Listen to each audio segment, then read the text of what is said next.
Welcome back to Daggerfall modding. I don't have a camera on because my phone is low battery, okay? That's my excuse. Listen, okay, I have a shitty Samsung phone, so it doesn't, like, actually charge or anything while it's plugged into my computer and acting as the camera. It's like, ooh, it goes up a little bit and then it fries the battery. So then I can use, then my phone's lifespan decreases by the minute, you know? So here we are, no camera. I've debated whether or not I should use a face camera for the Let's Plays and all that shit, because I don't know, like, that's actually a thing. That's why some people don't do face reveals or anything. If you're, like, uglier, people want to watch your shit less. I would hope that I don't attract an audience like that, but that is something to keep in mind. But I'm just saying, like, I'm going to have the face cam there just because, well, at this point it doesn't even matter, but I like that just to, like, as extra verification that I'm actually there and not like a robot voice, you know? But now they have AI generated video. So literally nothing matters, and like, humanity is dead. The singularity is happening. That's what that anyway. But yeah, I'm gonna be trying to have the face cam on during most of the playthrough. For this though, since my phone's gone, brother, we're not having the face cam on today. Okay, let's grab the Google Drive. I put the link on there. It should be like open to sharing or whatever. Not shared with me. God damn it.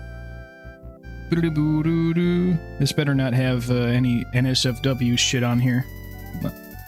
Nope, we're good. We're good. We're good. What's happening? We're recent. There we go. Alright. Ooh, can we have more of this audience chamber one? I like that. I'm out on my walk with my Chad stride, right? You gotta walk like a you gotta walk like a GTA character.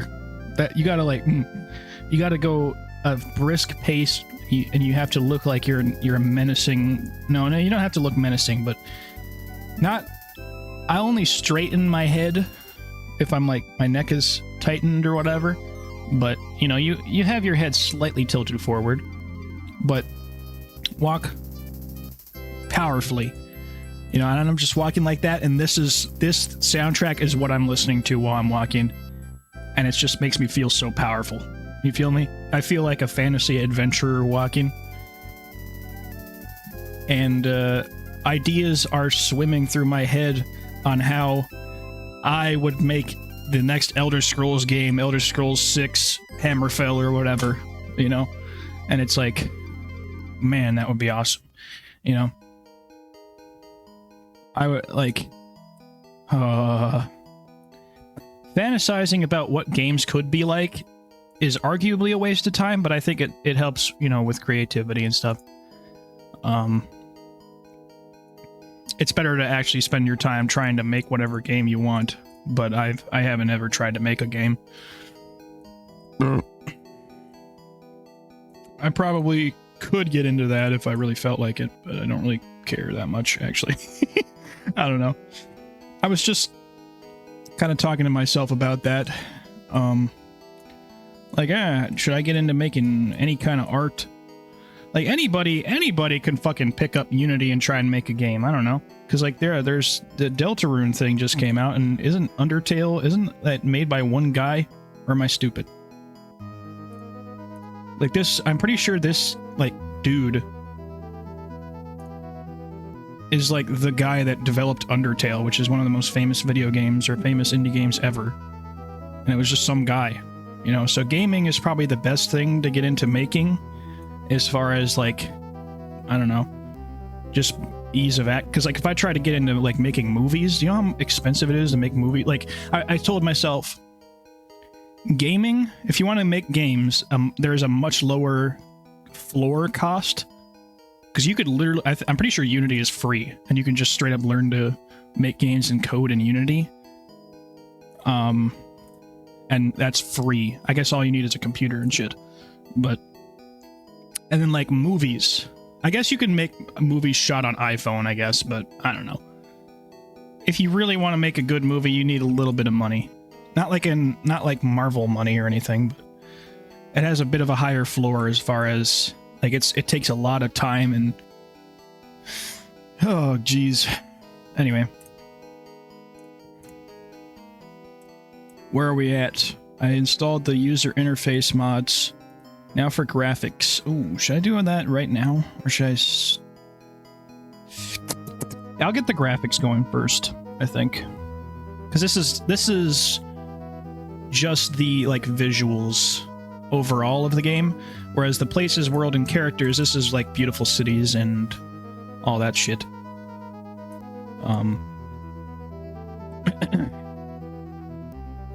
Yodo.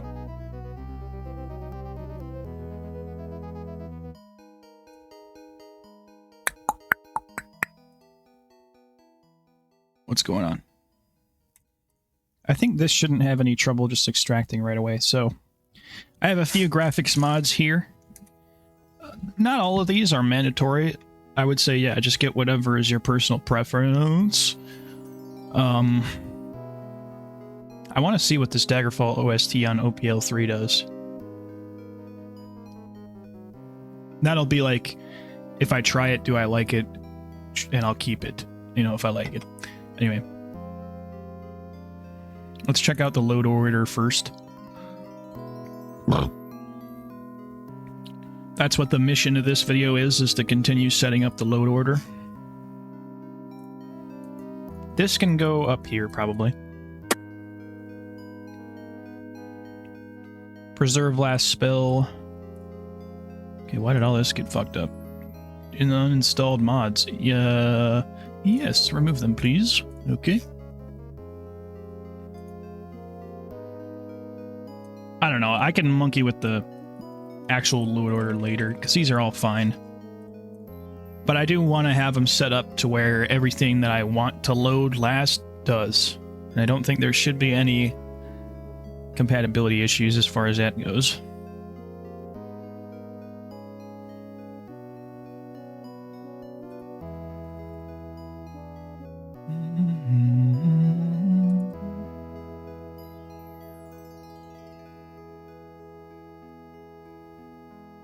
So preserve last spell. Did I don't know if I explained all of these.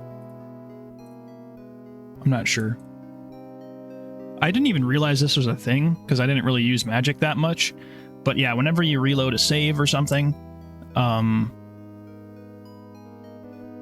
yeah, it saves your equipped spell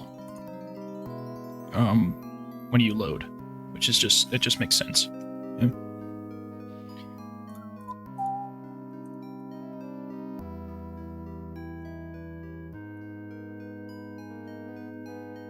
Okay. Climate's travel map. This can probably... Don't I have unblemished UI on here? Or is that aesthetic? Whatever you... Or is that in the graphics mods?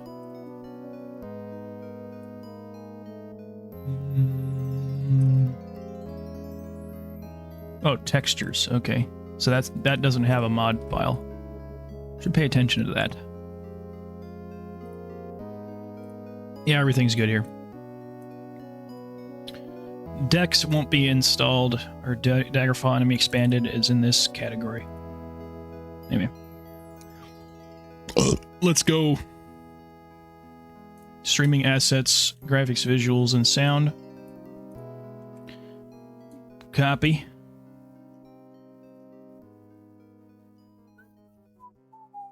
So zip extract here. So yeah, these are the graphics ones, so I think these have the biggest in terms of file size. Which is like probably way more than the original Daggerfall. I don't even know what the file size of the original Daggerfall was, but I think it was less than a megabyte.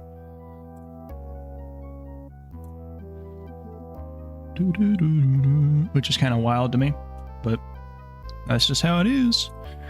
Okay, what was the last mod on there? I didn't even check. Let me check. It was, I think the retro, or no, bestiary. Yeah, we're gonna go through the lists here and we're gonna lower this. Lower everything down to whatever.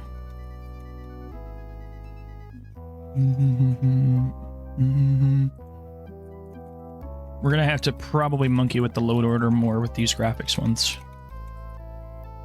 I really wish you could just lower it to the bottom. Like, yeah, this mod menu is a little bit annoying, but it's better than nothing.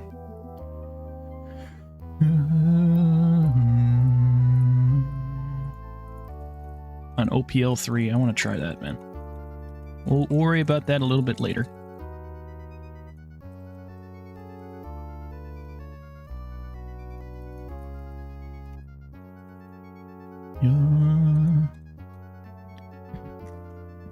I think there are mods out there to like add music to the game, but I've never messed around with them. It's because I don't really want to change how the music works in this game yet.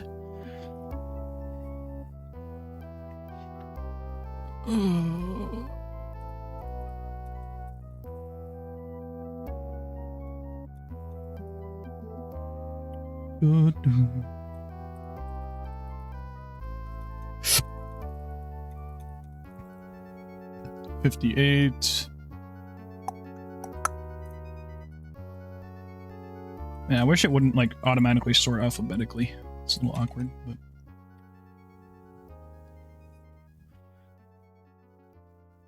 we're good here.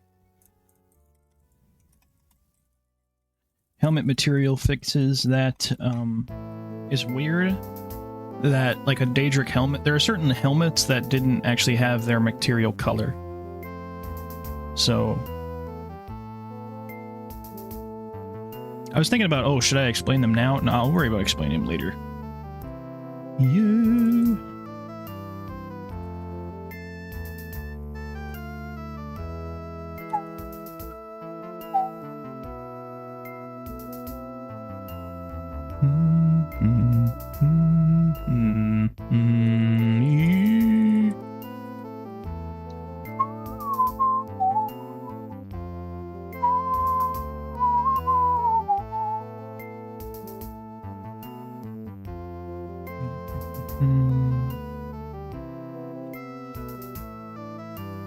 There's that mod.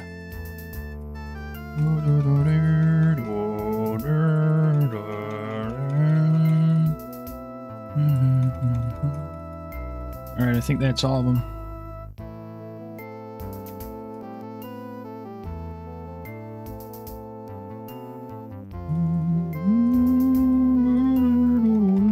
Now we'll worry about automatically loading up. Save and close. Yes.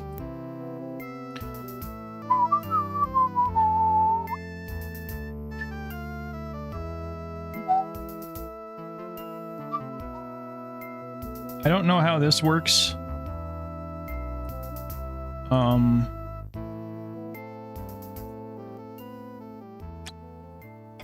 Vanilla enhanced.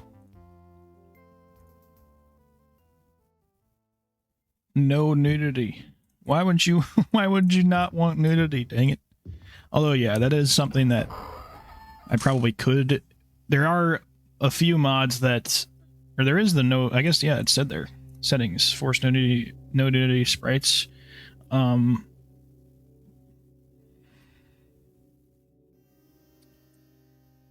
There is the no nudity mod that removes nudity from the NPCs. Nudity was a part of the vanilla Daggerfall, so I'm okay with keeping it in there, even if it might, you know, make the video a bit more risque. I don't know. It would technically have to be age restricted, but I don't know. I don't give a fuck. It's literally pixels, you know? I mean, aren't boobs already pixelated when they're censored? Whatever. Free the nipple is what I'm saying. As a pervert, I am fully in favor of freeing the nipple. Okay. Unique armor. I gotta make sure that... I think all of these should be okay in terms of Third person camera. Okay, this is third person view when pressing O. Yeah, I can leave that there. Vanilla enhanced. I don't know what order you have to have these in.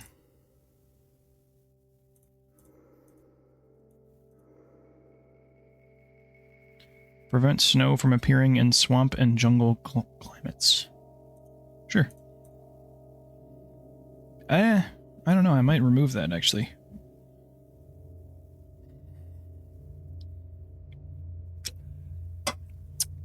Because sometimes jungles get snow, right? I don't know. Probably not. But it's a fantasy world.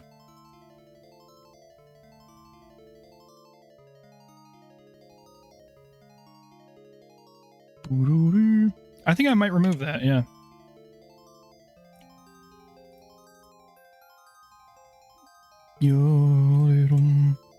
Whoa.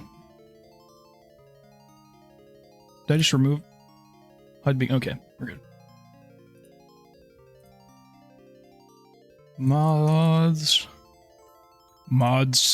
Caps torsion is testicular. Delete. There we go.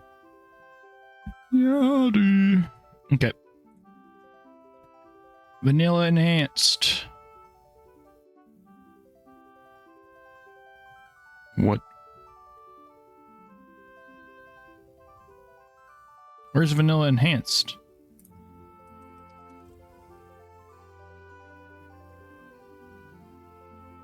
Did I not copy the archive there? That's weird.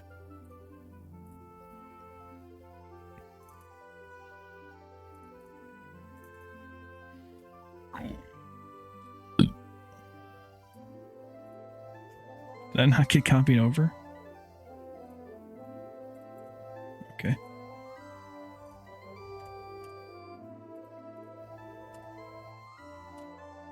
Hello? Delete? Can you not delete? Shift delete, maybe? Okay. I guess that doesn't work.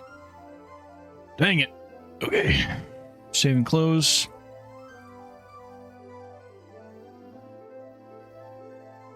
There is a mod to skip the Unity splash screen, but I don't mind that. There we go. Masked roads. What does that mean? Vanilla enhanced. What does masked roads mean?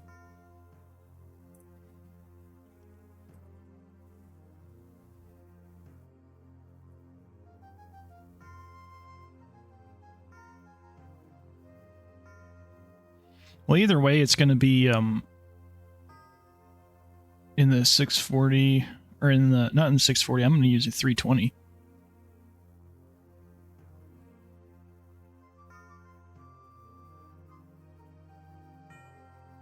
Now, see, to me, that's just lame. Okay. Nah. Well, I guess it makes sense if you're doing like a safe for work kind of deal. I don't know. I'm okay with having.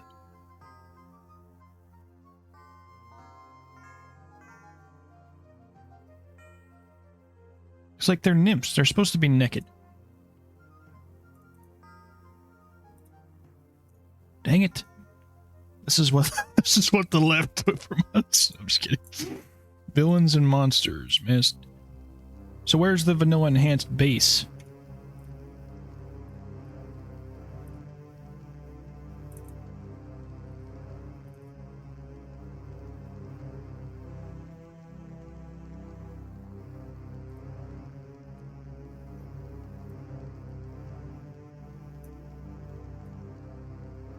Did I not get that?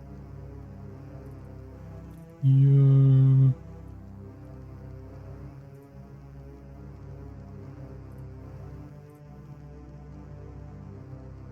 Yes to all.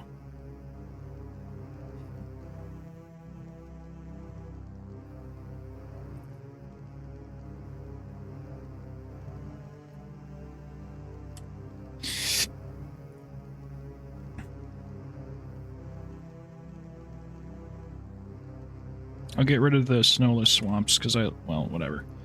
Never mind.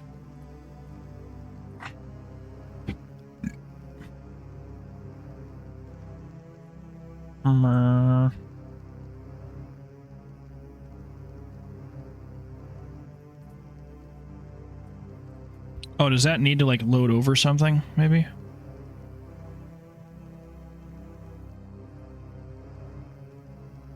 Diverse weapons needs to load lower. So put that towards the bottom. Vanilla enhanced. Base. Save and close. Base must be positioned above. Yes. Sort automatically.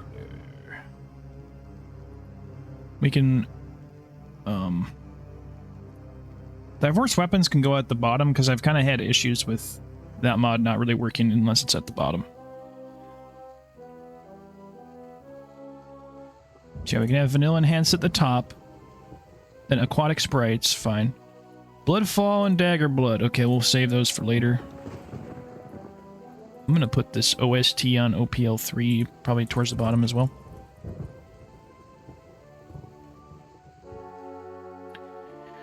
Aquatic sprites.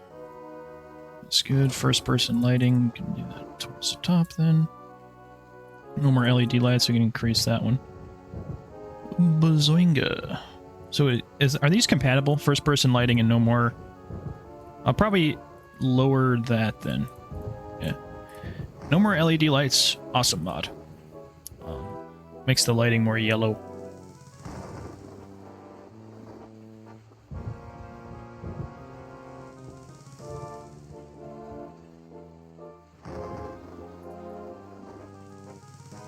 And then let's put handheld torches up there. Because that has to do with lighting as well. We can up the graphic fixer too. I suppose maybe have that above. Graphic fixer. Apparently there is like some issue with John Doom. I don't know. I don't know anything about that, but this mod improves textures and shadows quality. It just fixes some of the graphical issues apparently, and it disables something to make retro mode look better. I'm gonna have to look more at the mod page for details, but okay, I'm kind of like procrastinating with the mods that have tons of settings. Paper Doll Enhanced. We can probably put this up with Vanilla Enhanced. Paper Doll Enhanced, I talked about this mod several times already. It only currently covers female only. I'm not sure if the mod will ever cover male characters, but at first I thought, wow, this looks like a horn dog mod, but actually the armor, the clothing is better, and the armor especially looks really good. And it's not like in a skimpy way either. Like the armor is skimpy, but like not, well, no, not really. Like it just has like really cool looking unique armor.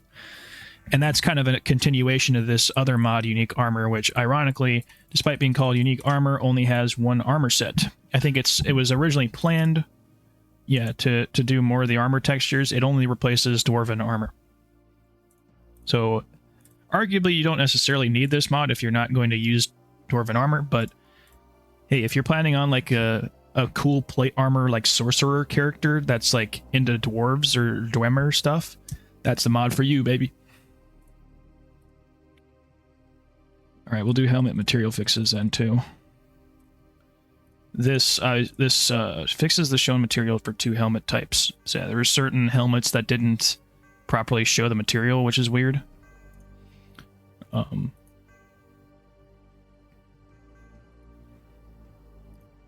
Ready to spellcasting hands is visual. I can probably put this above.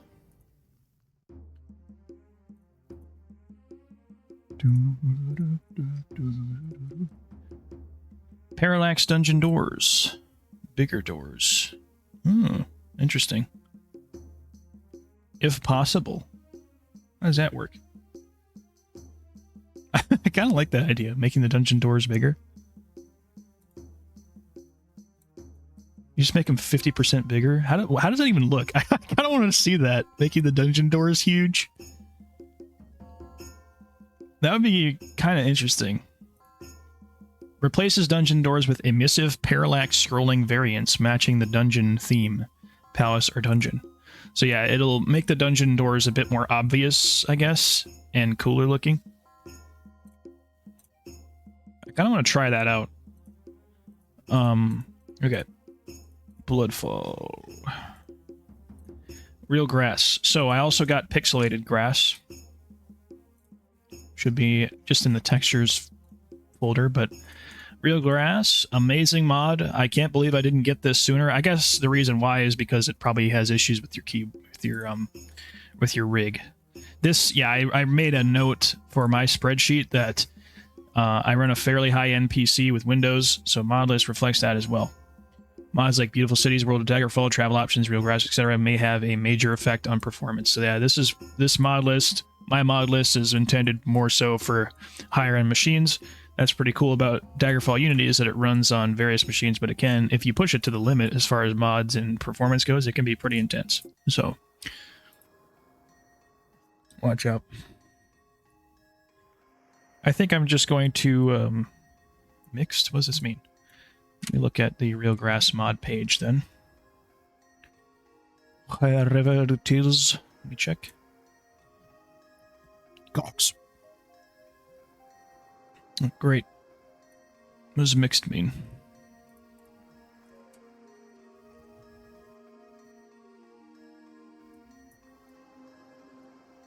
Disabling stones.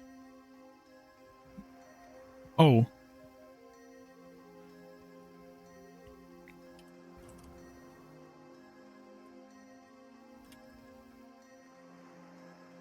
Wait. This is kind of weird. Why comments with class? That should show classic, unless this is not talking. That's weird. Why doesn't it? Why doesn't it show that comment? Man, I guess like I don't know.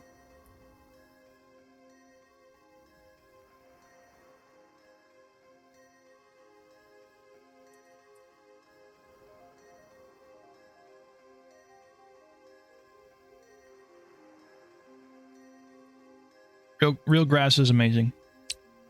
Height, I'll just have pretty much everything at default, I think. Water plants, texture override, you have to allow that so that the pixelated works. Flying insects, I kind of like that, actually. It's kind of cool. Detail distance, I think I might have the distance a little bit higher. I might have it set up to where grass isn't rendered during your travel options, because otherwise that might be a little bit too intense. Season interpolation. I don't know what that means. Interpolation is a bit too big of a word. Let me go ahead and look that up. Interpolation. Oh, fuck.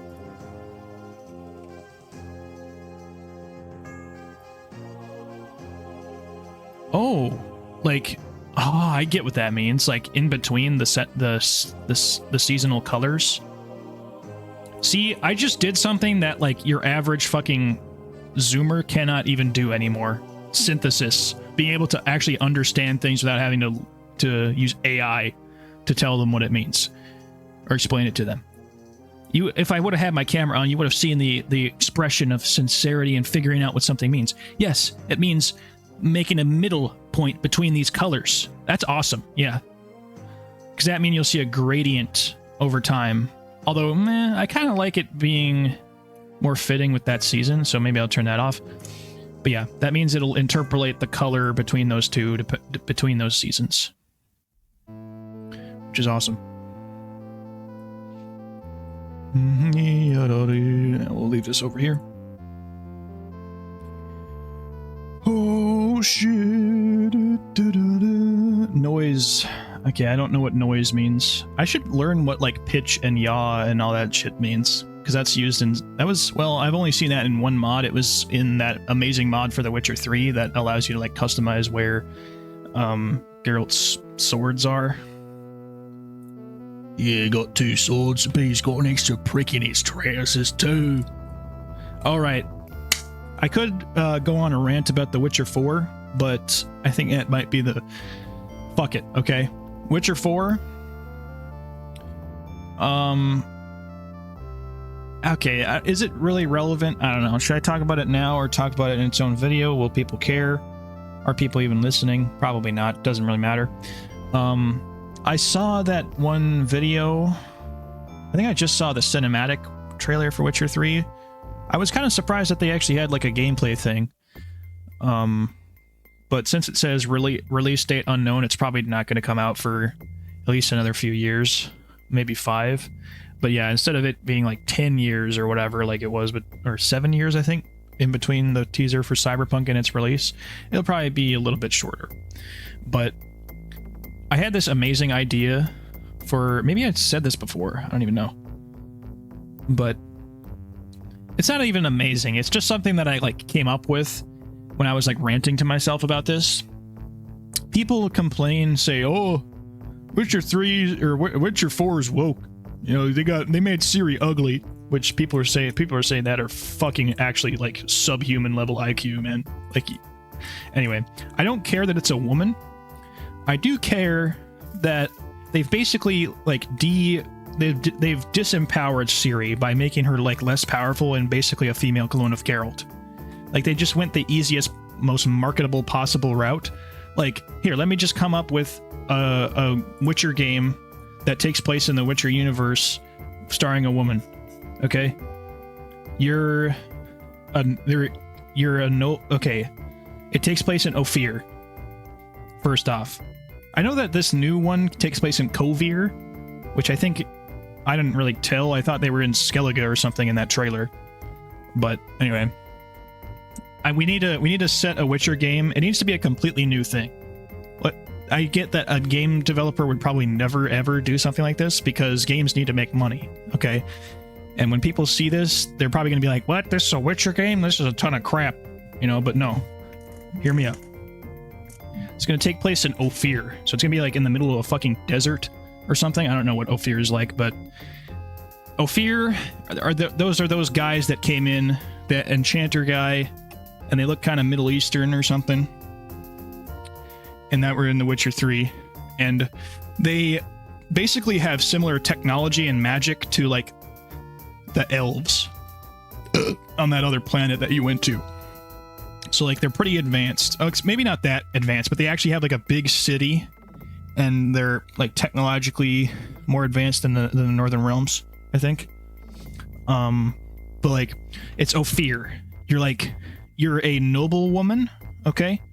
And it doesn't even have to be a woman. It could be like a V situation where you could choose your gender. But I have a woman more in mind, you know, because, hey, we're having a woman protagonist in The Witcher, which I think there's already been Thronebreaker, right?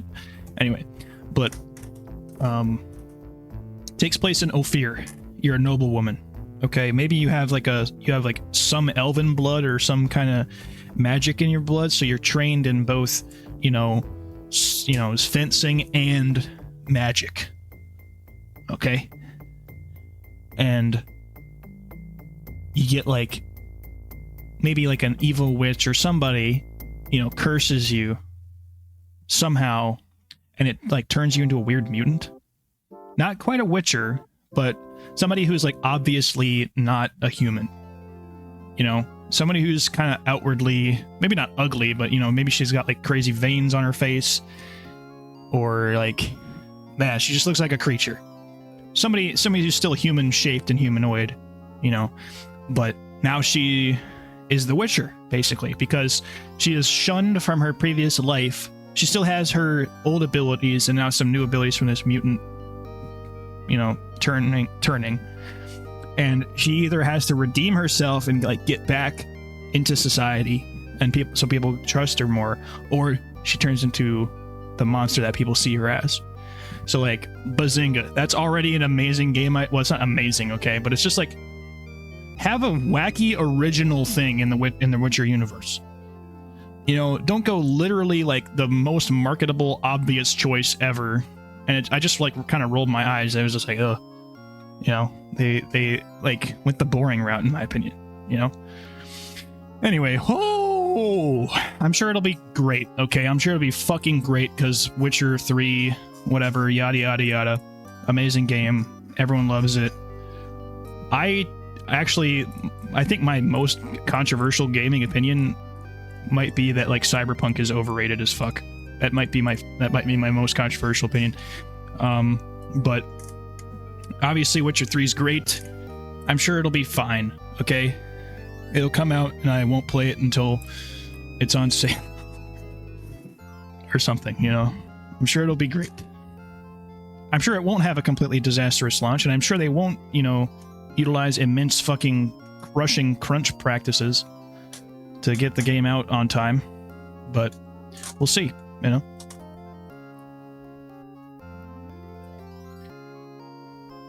I think there's been a bit too much like celebration and like hug boxing or whatever the term is, whatever buzzword you want to use, of CD Projekt Red, because they make good games, even though like they have as bad of practices as other people. I think it's just because they are consumer friendly compared to, well, unless you're a PS4 player trying to play Cyberpunk.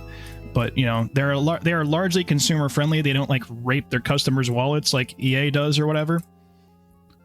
And that's why people like CDPR. And they actually did put time and effort into improving the game, you know, because Cyberpunk 2.0 or whatever is not perfect or anything, but it is great and fun to play, and they really improved the game. As far as revamping the story and like the way the city works and all the quests, not really, but they improve the gameplay. And that's what gamers love, you know? But I think people kind of forget how fucking bad the launch actually was. That was like a huge controversy and everyone turned on them. But now people don't care anymore because they put a modicum of effort into fixing it. When it's like, no, that should be your responsibility. Now time to finish the game, you know? That's like, I mean, what happened was they let the game out of the oven too quickly, and then they put it in the oven, and now it's yay, you know? I don't know how to say it really. I'm not like I'm not a professional at this crap. That's just a layman's opinion, okay? And honestly, like, yeah, the story is good. I don't think it's quite as great as people say it is, which might be that's my most hot take. But I think as far as the way that they improved on the open world from The Witcher 3, I think it's definitely a slight improvement on The Witcher 3 as far as the open world goes, but a lot of the quests, well, I don't know. I guess I didn't really play it that far, but anyway. A lot of people absolutely love it, and I don't know. To me, it's just fine, you know?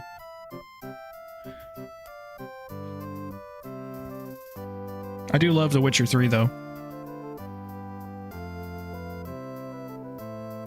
And I loved Joseph Anderson's video on it. And that's really all we need to know, okay? I just realized that it's green when you clicked on it, yellow when you're about to click on it, and red when you're highlighting it and clicking on it. This is epic UI design here. Anyway. Okay, apparently there's settings here. We got that. Villagers. Oh, wow. What?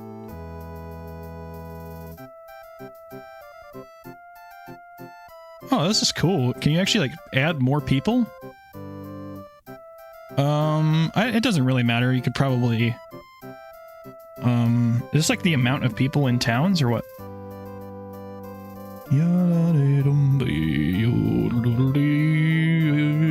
I'll just leave it at default. Villains. So yeah, villagers, villains, and monsters. This,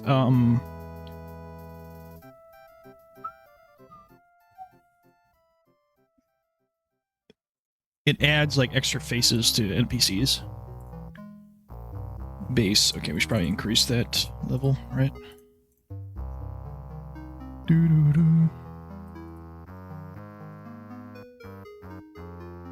don't know what masked roads means. Oh shit.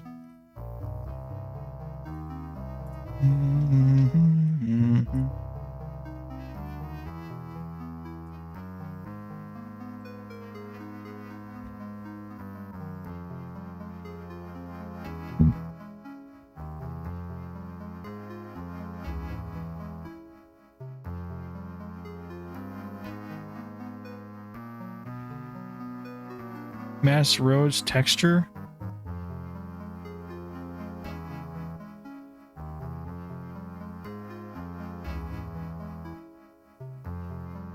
I don't know what this means.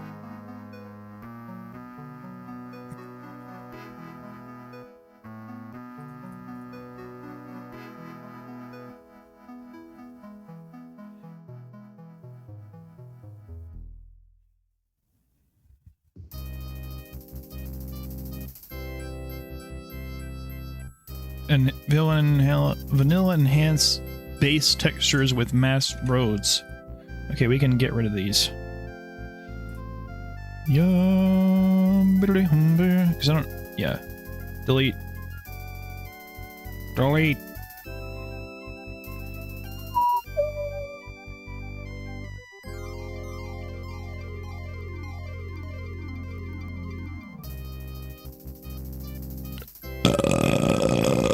Oh, fuck.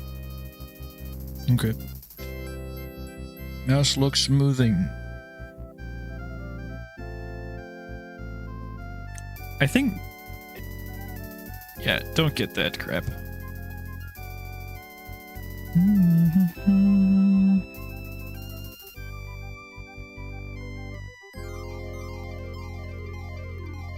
Animated people does change the outfits and, like, look of some people, though.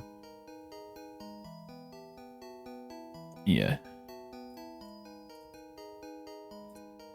Cool.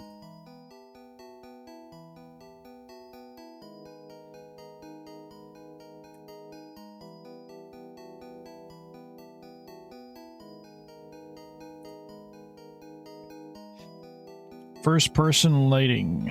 Grope light. I don't know what the fuck that means. Activates a short range light. No. Extinguish flames. No, actually. Maybe.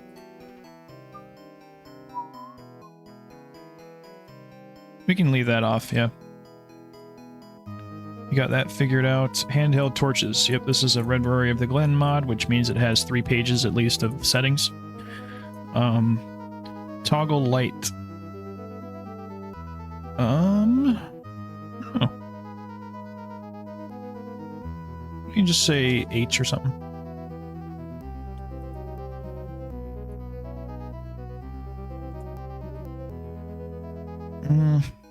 Yeah. Manual drop.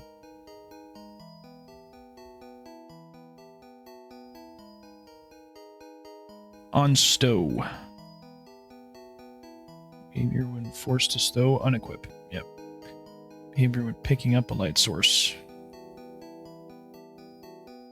Store, probably. Yep. Stow when spellcasting. No. Stow when climbing. Or probably, yeah. Stow when climbing. Yep.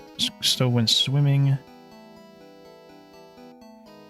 Relaxed two-handed weapon. Yep. Relaxed lanterns.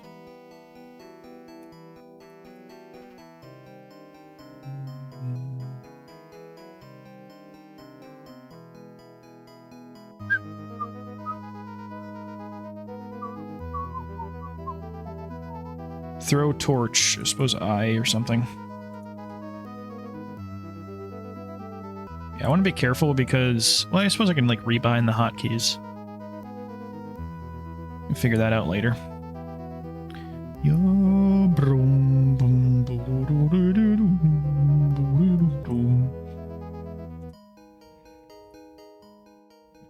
Manual drop.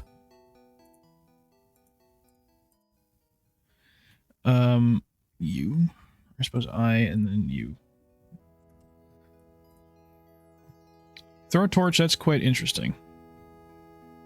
I haven't checked that out, but I apparently might be able to use it to like throw it or drop it down places, which is pretty neat. Combustion. We got any tooltips here? Bounciness. Sure.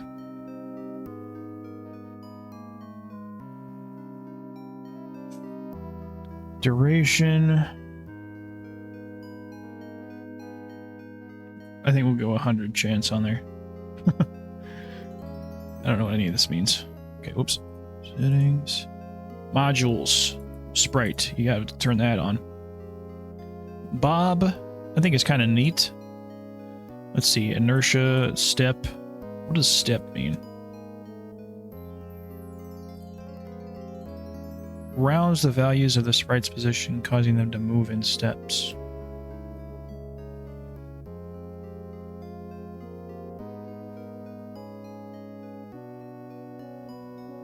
Okay.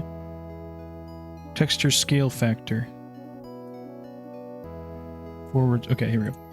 So, bobbing and inertia is something that's added by some of the Rory mods, or by added weapon widget and shield widget and stuff. It's something that's interesting, but I think inertia is a little, maybe a little bit of it is neat, but I think it makes it feel less like Daggerfall and more like a modern game. It should feel like Daggerfall.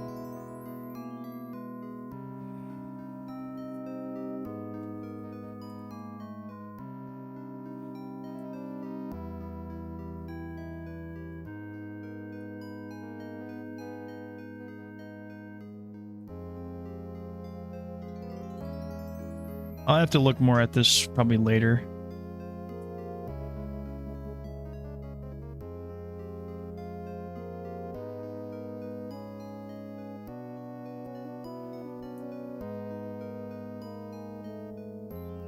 Presentation.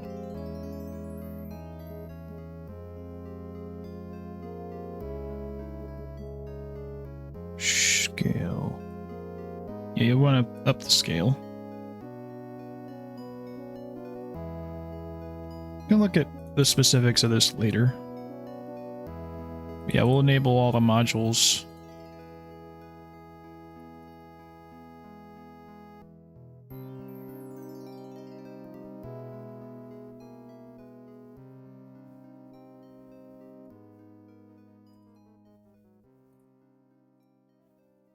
Aquatic sprites. Apparently these are cut content, which I didn't really realize.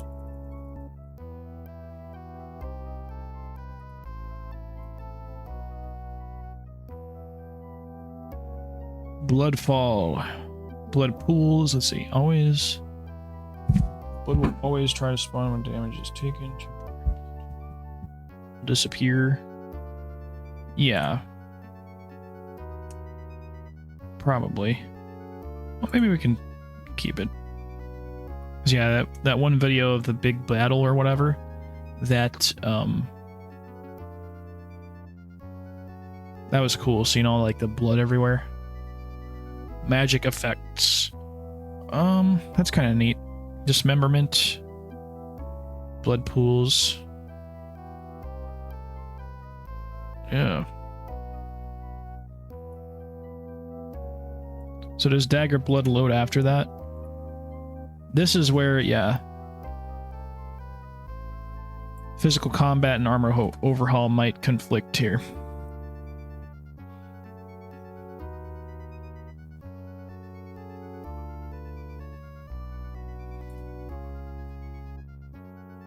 Dagger Blood.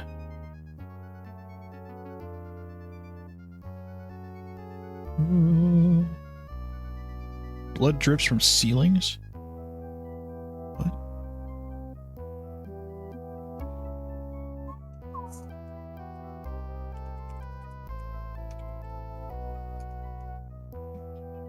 More gore. Okay. Settings. HD mode. Nope. Max blood pools.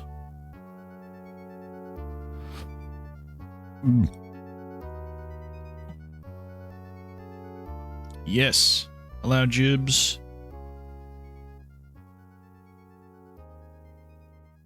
Show mod issues. Yes.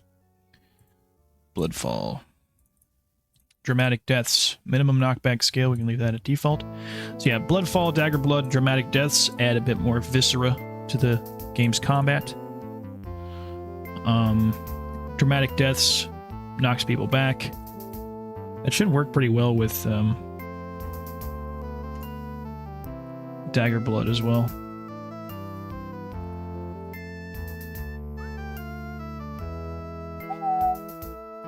What other mods does this person have?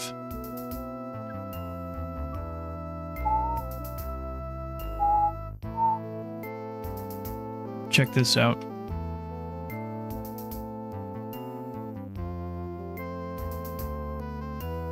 Yeah.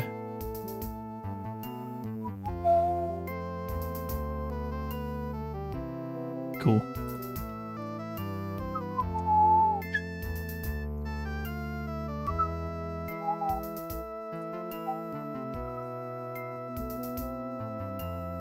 Got all that. Helmet.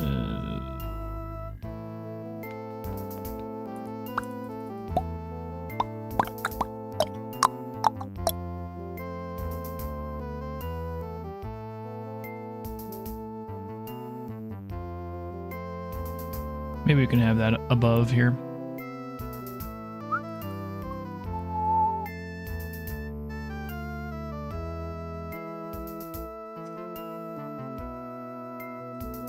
That's all good. Real grass.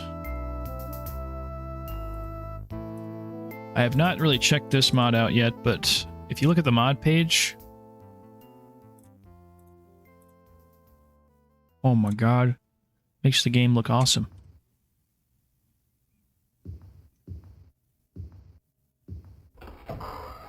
Yes.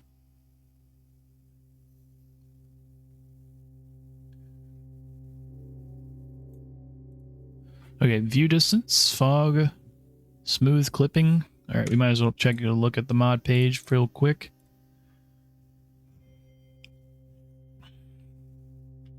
Change your view distance. The view distance from classic DF. Okay. Let me read here. All the other following features will adjust to fit the value you set. This also edits your terrain distance. Sure, maximum. Okay, we'll have it. We'll start it at 64. Fog.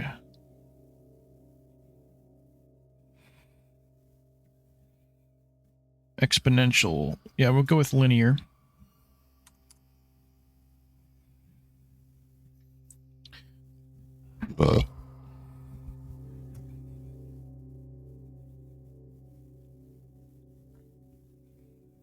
Oh, you know what mod I need? And I think I didn't even get? Let me see.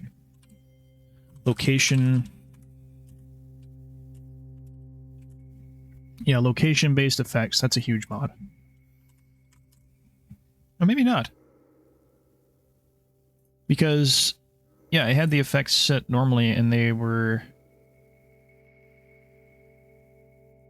Location-based effects. Whoa. Okay.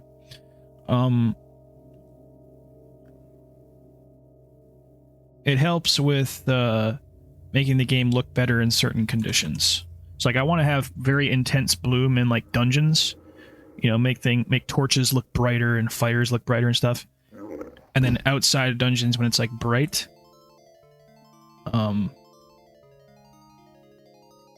yeah, I need to have this mod. Can't believe I forgot it. It's a super important mod. I'm gonna grab this. Whoop. Copy that. Copy.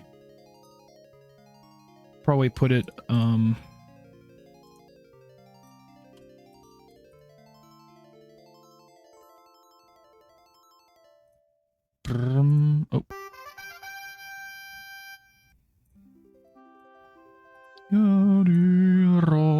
Can say, well, let's check out the options for this first.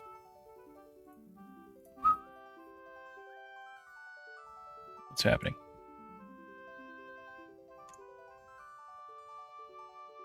Dang it.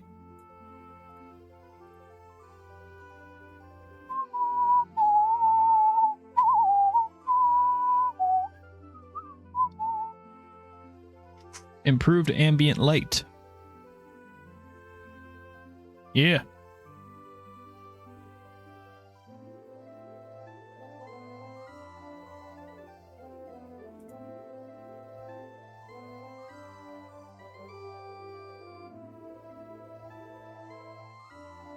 Change mid-game and will instantly take effect. Compatible with first-person lighting. Epic.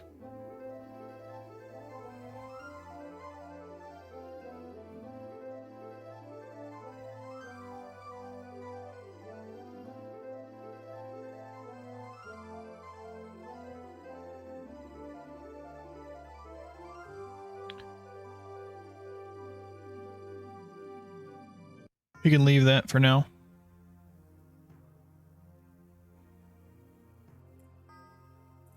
Looking good. All right. Now we're moving on to location mix effects. Okay. I was going to grab this actually.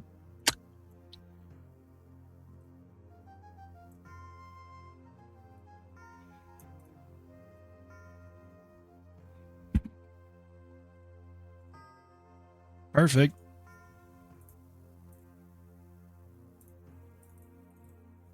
Location-based effects.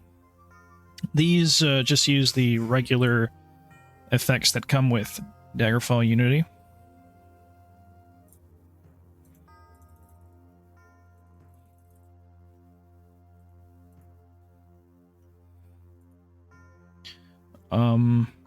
I think I just used the default on this mod. Toggles for player light. No, we don't need any of this.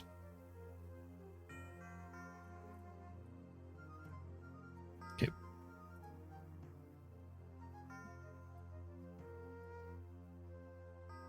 I can look more at the specifics of Tale of Argonia once I get in game. Next is quests. So this... okay.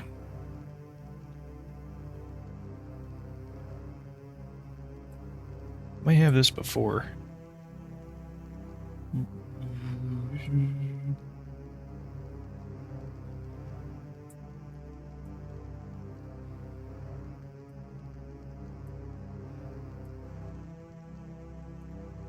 Yeah, I can do this first.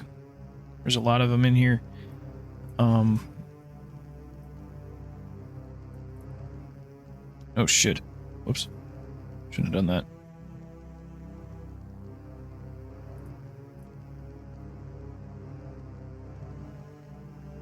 Whatever, I'll just grab them like this.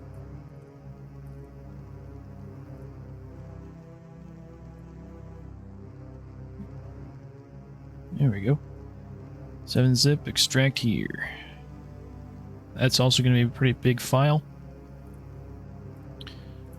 We're going to have to move all these mods, damn it.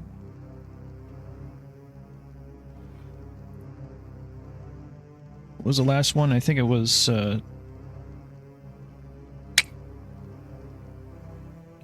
diverse weapons.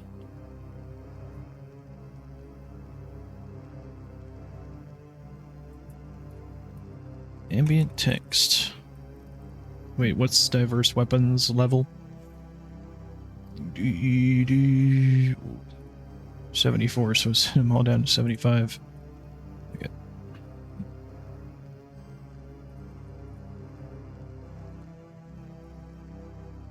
Wish we could type in the load order. Oh, fuck. Maybe you can do that. Yeah, we'll just do it in here.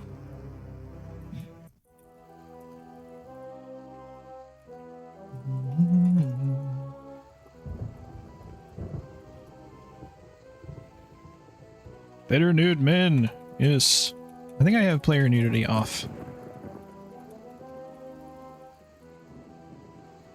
But yeah, that's just to get a better paper doll for the male character. Although I'm probably not going to be playing a male character.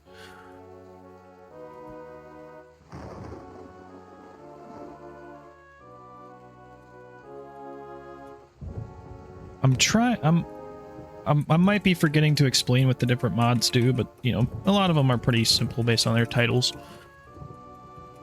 Sometimes the mod, like a Terrell of Argonia, I think that's named after an old mod for the original Daggerfall, actually, that increased the view distance.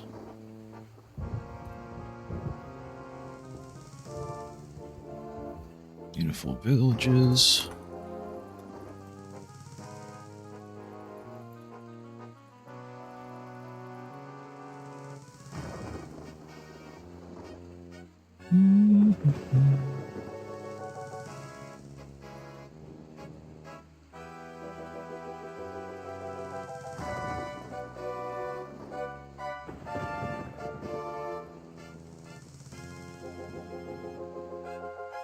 Ambient text. Put that down.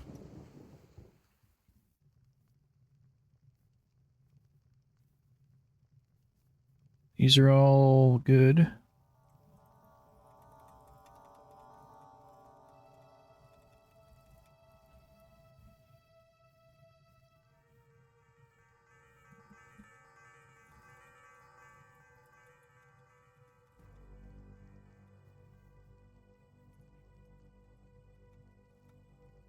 The places, locations, and characters, or places, world, and characters.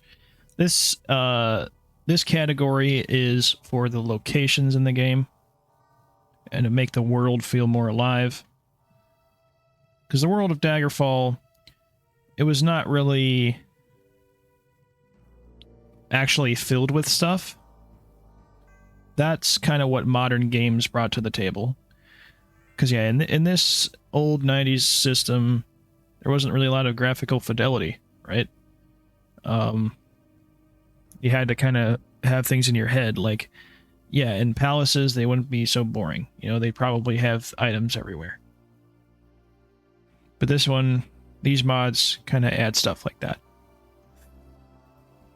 Anyway, you had to suspend your disbelief or, you know, use your imagination when it came to the different locations, you know, sometimes.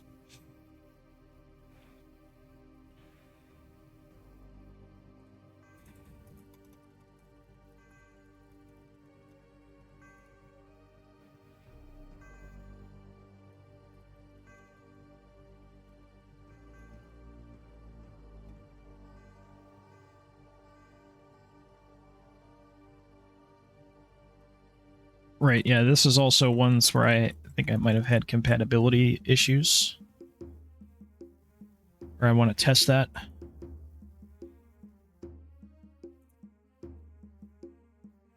Wait, location loader. Is this for... I think this is for World of Daggerfall, right? So yeah, we can put this up here somewhere, maybe. Up by the other resources mods.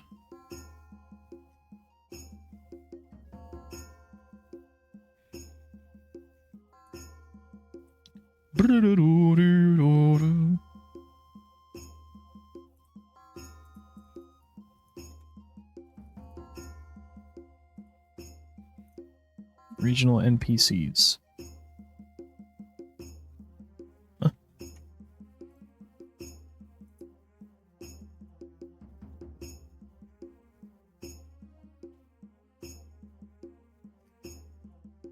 Is that 2 mods in one, or what?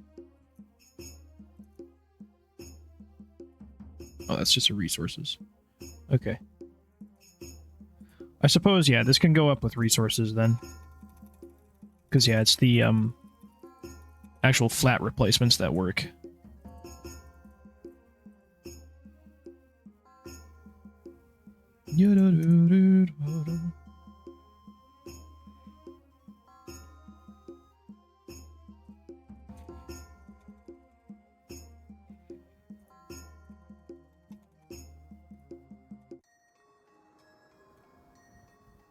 Oh, are we here?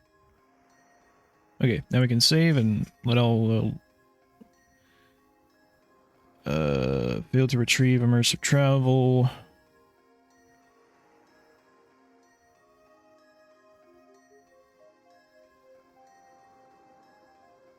Yep.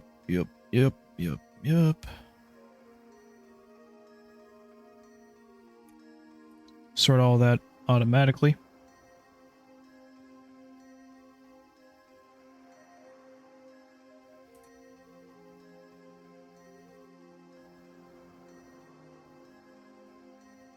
All right. Everything after diverse weapons is new. Oh, geez. Okay, so we'll put World of Daggerfall.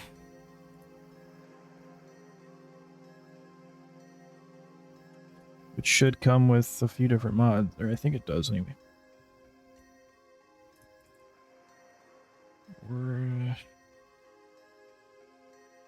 Daggerfall.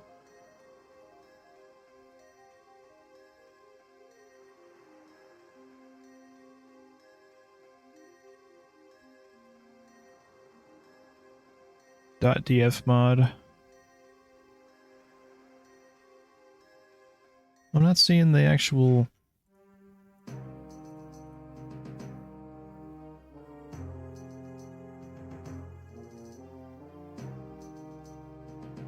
Okay, so it looks like I actually do need DET harvestable crops.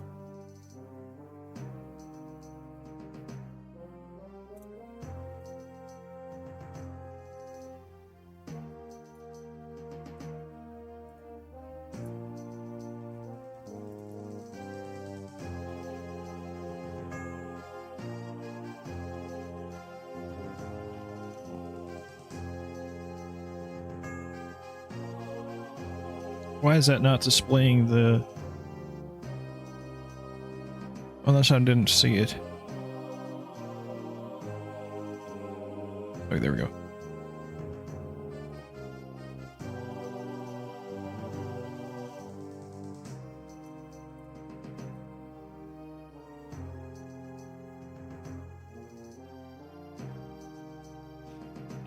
World of Daggerfall. Dang it, where is it?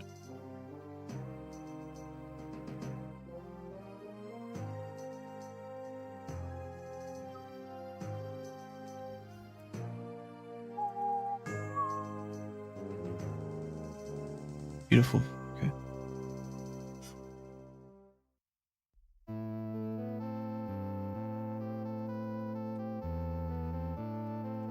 Does World of Daggerfall need to be placed above or below Vanilla Enhanced?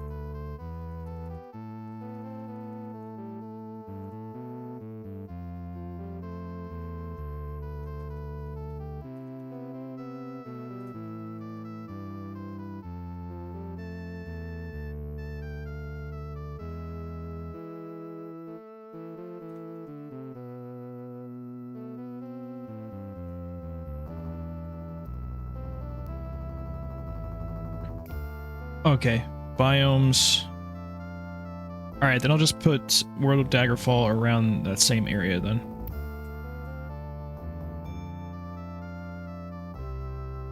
Yeah, probably should have done the places and locations first. Anyway.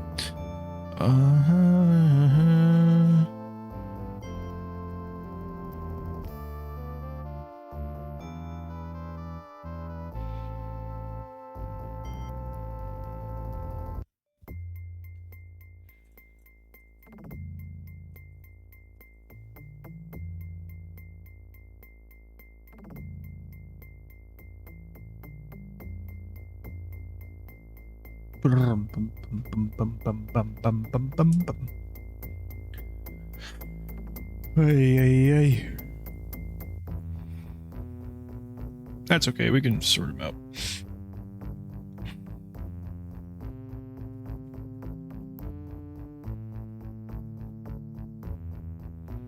So biomes goes above this? What?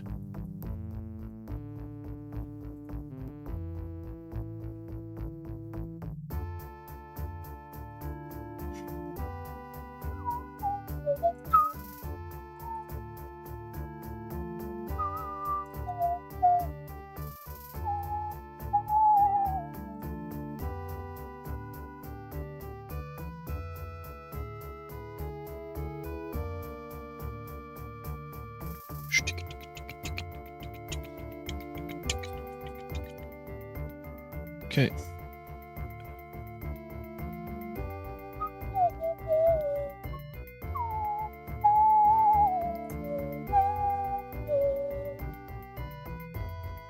We can probably put beautiful cities up there then too. Oh, whoops. Wrong way. Beautiful cities. I don't have archaeologists yet.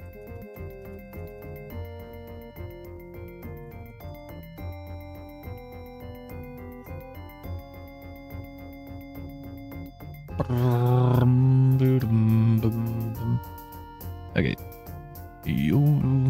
So soldier, this needs to load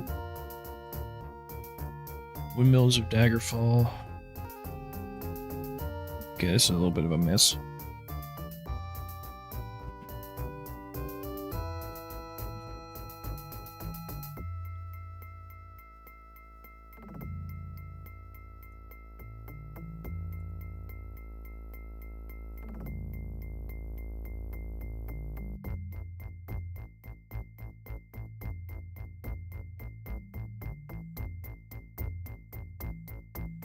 Okay, soldiers, luxury, and then where are famous faces?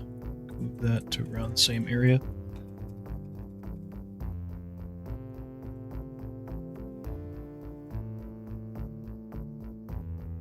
Bethany.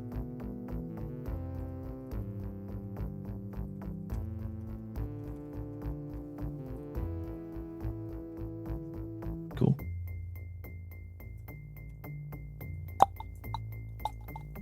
Buried wealthy homes. This goes around the fixed desert architecture. Wherever it is.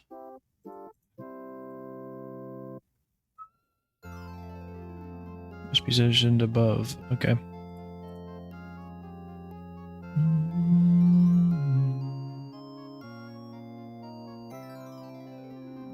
Cool.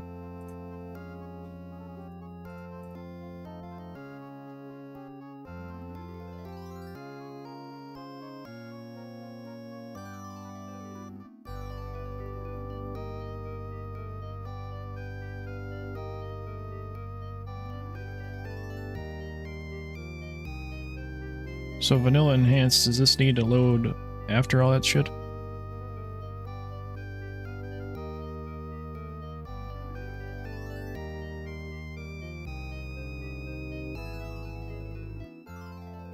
Let me look at...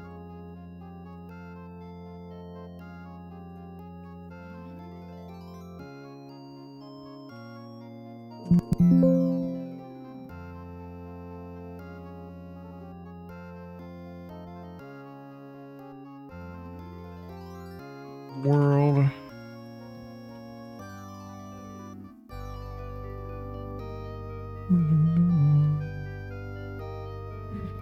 Oh.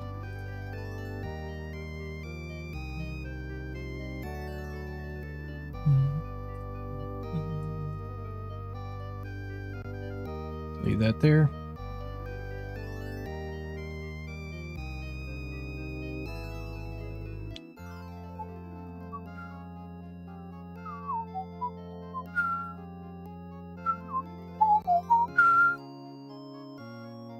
Oh, geez, we might have... Okay. Archaeologist skilled. We can put this right over by beautiful villages. Tempered interiors can go over by the locations.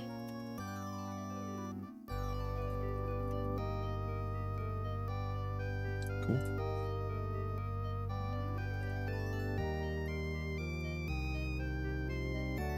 Maybe put it below beautiful cities. Yeah. Or whatever. Wilderness overhaul. Oh, jeez. Fireflies, yes. Shooting stars, yes.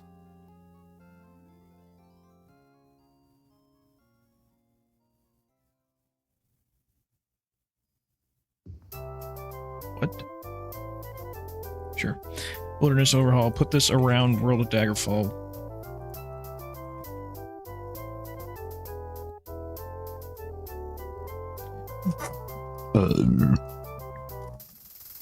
This is going to be around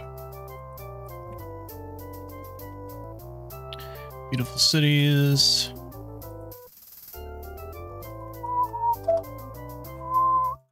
Oh, fuck. Oops. Taverns redone can go around the, around here. Cool.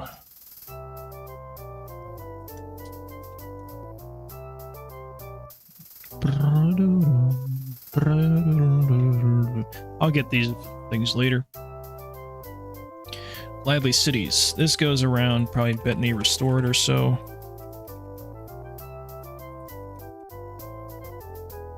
Cool.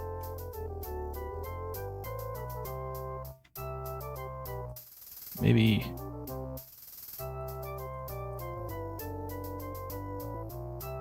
this. Yeah. I think I might have lively cities. Yeah, I'll do that.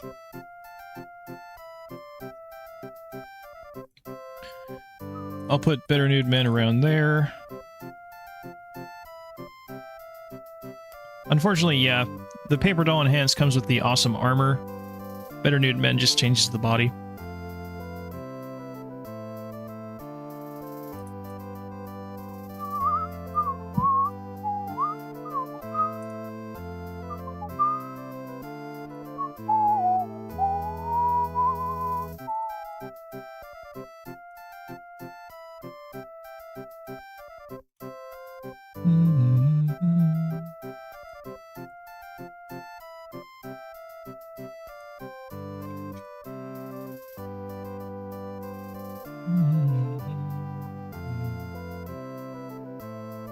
And ambient text. I suppose this can go a bit higher, probably above.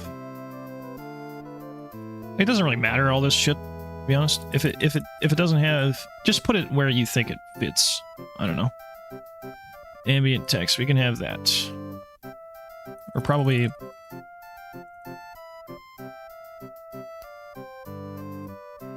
text chance. Yeah, we just use default. Because I think that does actually work with different locations and all that.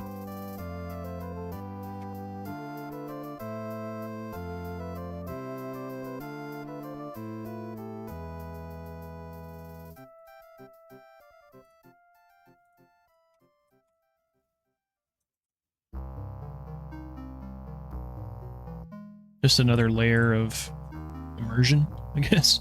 Got to pet them all about the same kind of thing, where it's just a little text to add flavor to the game. Fixed dungeon exteriors. This is gonna probably go higher.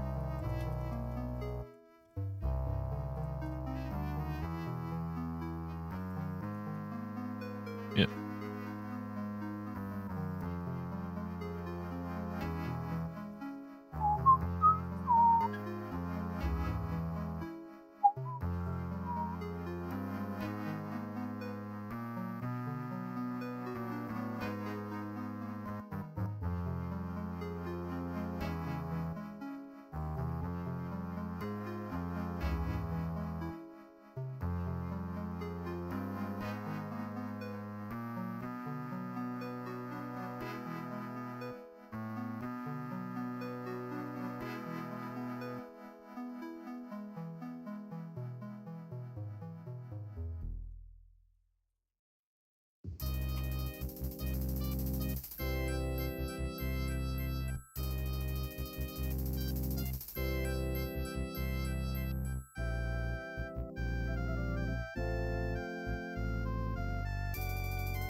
I suppose this can go around Paper Doll Enhanced, maybe.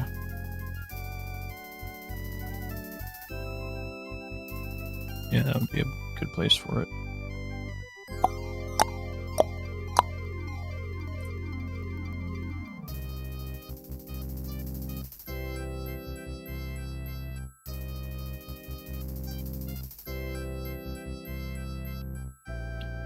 now Hammerfell for red guards. That can probably go around.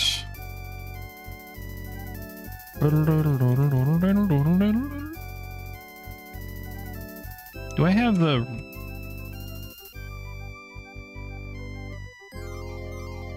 red guards of Hammerfell?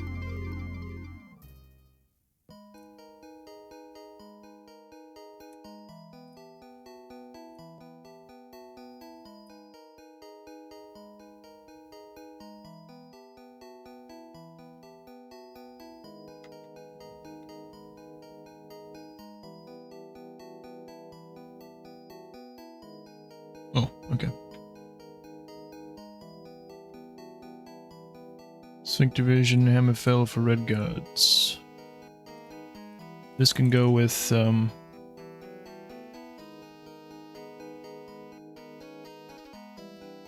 about famous faces.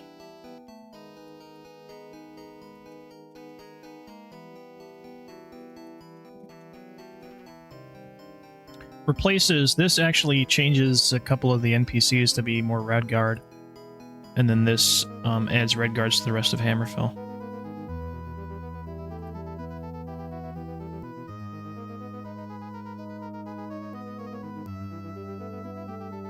Although I could maybe look into this.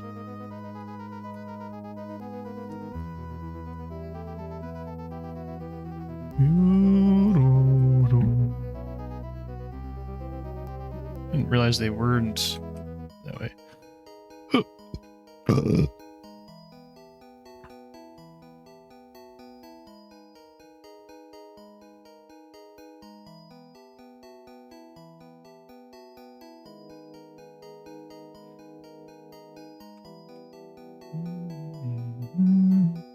Red guards are now wandering all regions of Hammerfell, no longer confined to just desert and rainforest.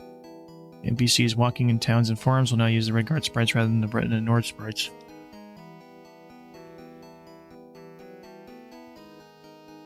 Doesn't affect NPCs and interiors.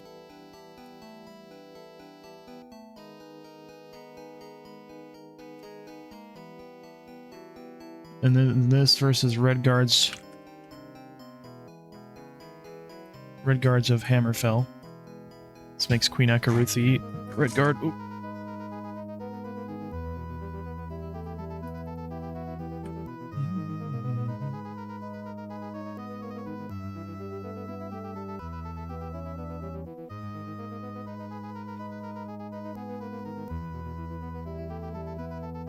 Yeah, this replaces the flat NPCs.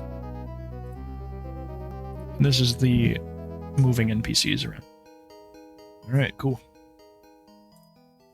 Took a little bit, but yeah, we're gonna have to get the tea harvestable crops, I think.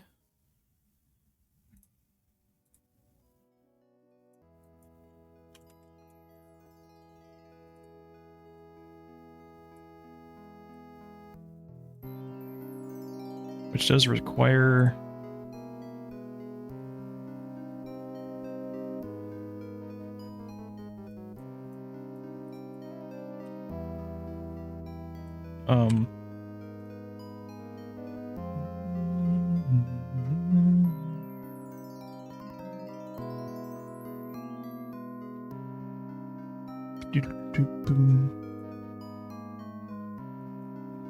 Alright, hold on, let me...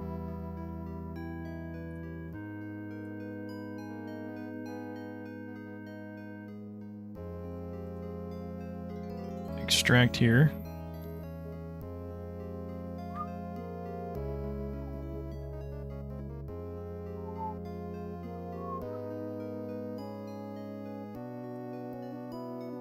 Grow days.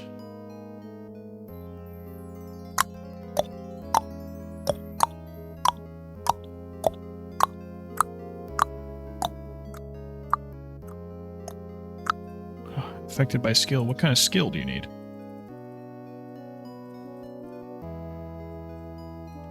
It's needed for beautiful cities of Daggerfall, right? Filter retrieve. Okay. So you don't even need the regular harvestable crops, I guess. I suppose then I could just put it in resource mods. Oops.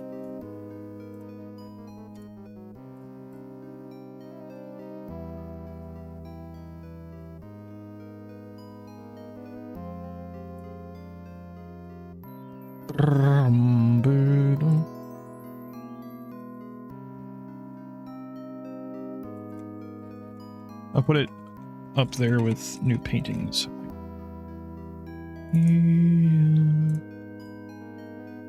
Whoop. Apply. There we go. I got it in the spreadsheet. So yeah, we need immersive travel.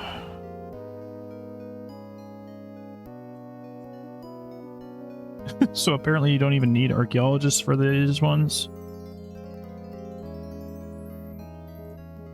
Okay, yeah, next I'll do the quests.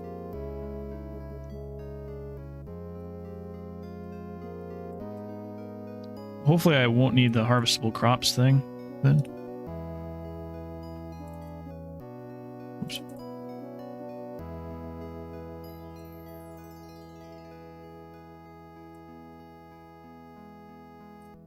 This is it says it's a requirement.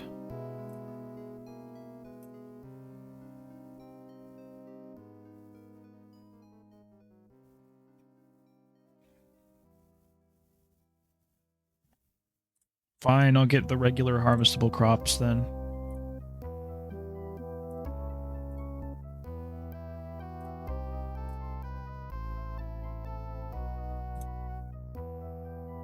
Oh, can you eat red berries with climates and calories?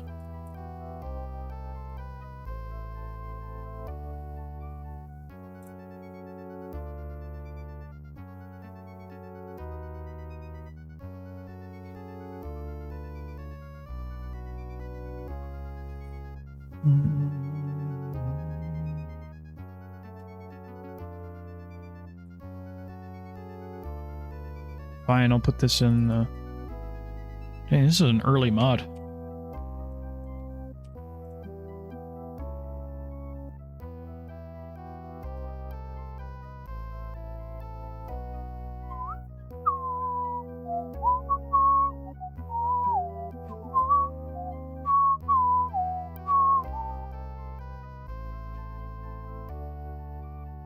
This could go in gameplay. But fine, I'll put it in, like... I'll put it in here.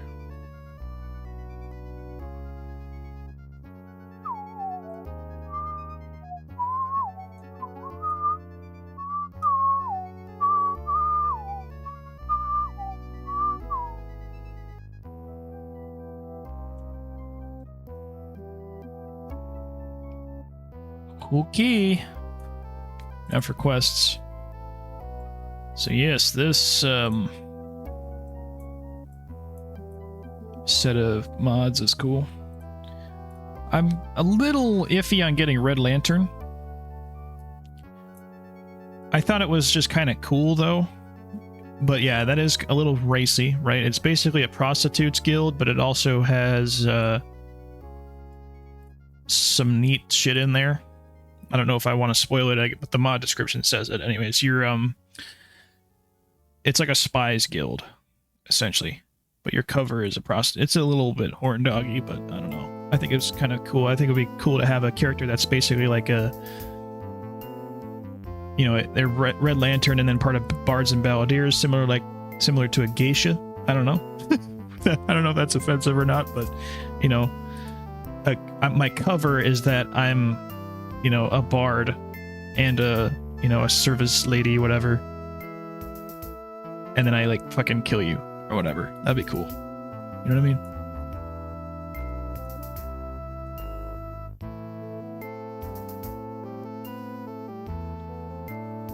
I do count the Lives of Raiders Banditry events as a quest, even though it's technically more of like a Warm Ashes type mod.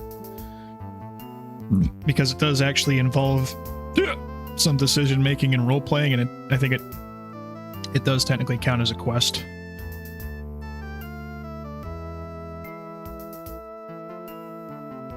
AB1 is not a very well named archive, but that's the Artifacts Quest Pack mod.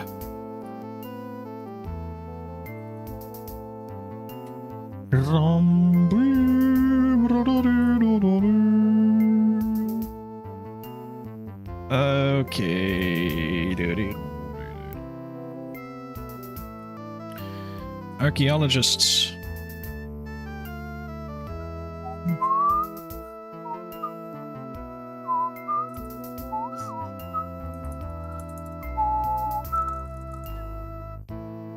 We can put these around here under lively cities. And then arenas adventures. I think I can put this. This just adds the generic quest from arena. Pretty cool. Could probably put them around here. Before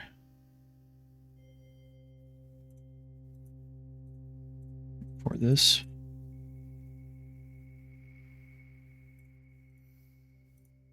Same thing there. Let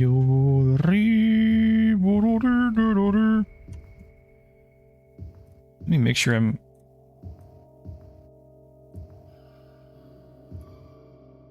getting all these sorted.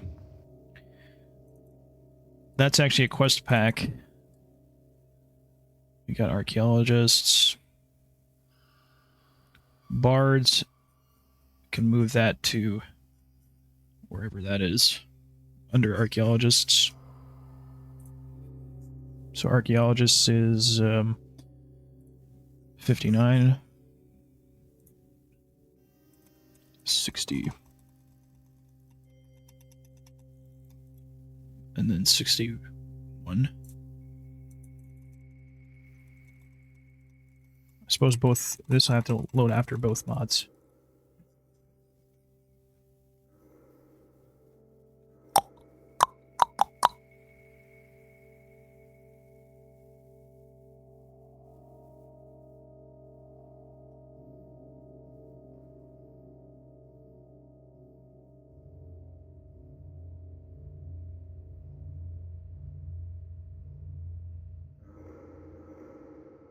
Where's beautiful city? Okay.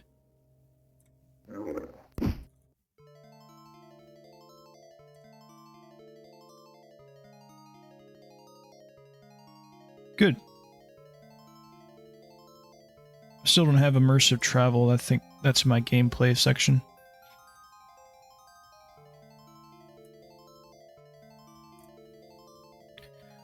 There's a Raiders, we got that. Yeah, Red Lantern came with 3 compatibility patches. That's a little fucky.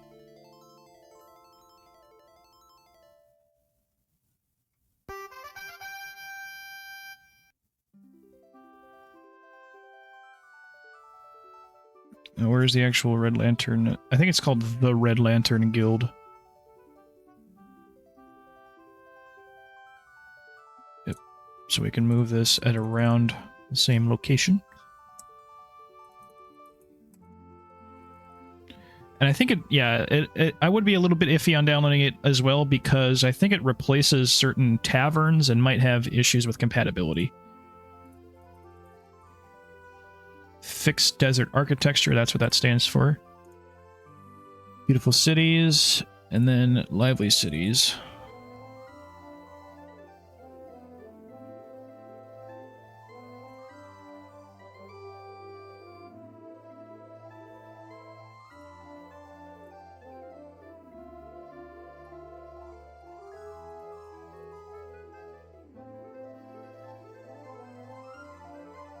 It's a little messy there, but hopefully that all works. I don't know if it'll work with beautiful villages. I'll try it. And if I do have issues, I should be able to just get rid of the Red Lantern Guild. But I don't know.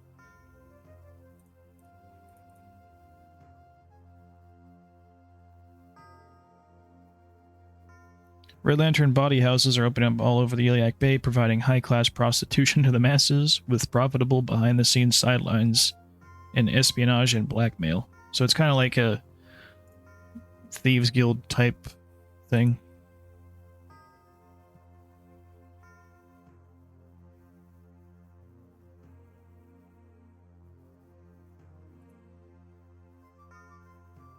Archaeologist must be positioned above. Okay.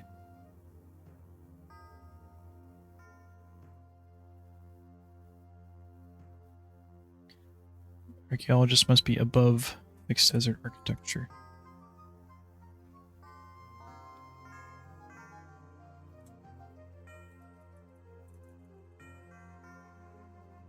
Okay, yeah, that makes sense.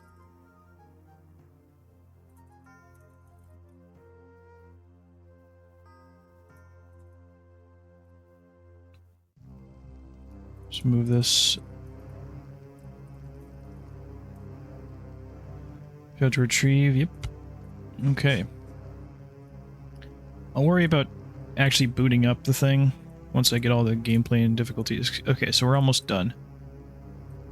The gameplay section is the biggest one.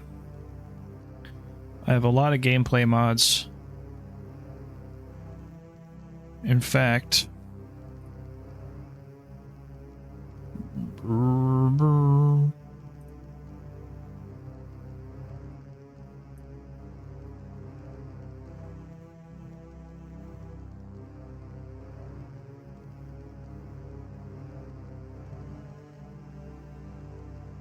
And yeah, a lot of these have settings tied to them, so that might be a good separate video. I think for now we can install the difficulty mods, though. Because there's only a few of them.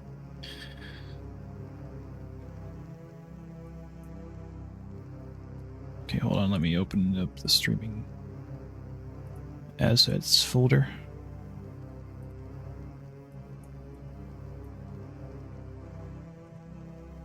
Extract here. Okay.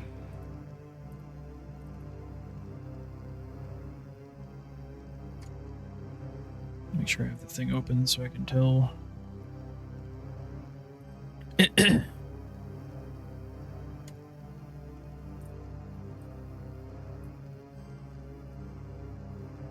Climates and calories.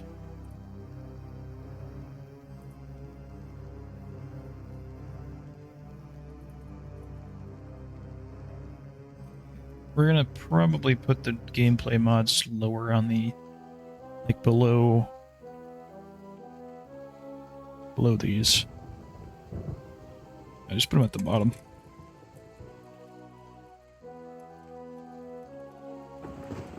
That's pretty annoying to move around, but Warm Ashes Wilderness. Everyone knows the Warm Ashes mod.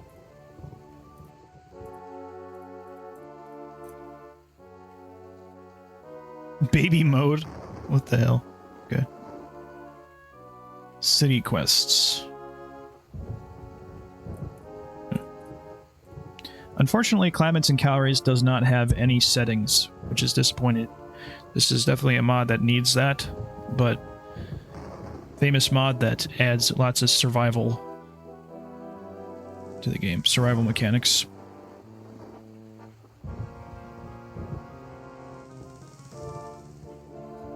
Things Betwixt is similar to Warm Ashes. We're probably gonna vanilla plus Warm Ashes. What does this mean?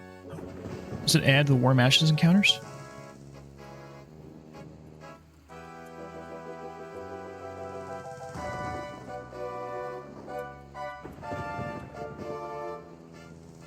Betwixt. Things Betwixt.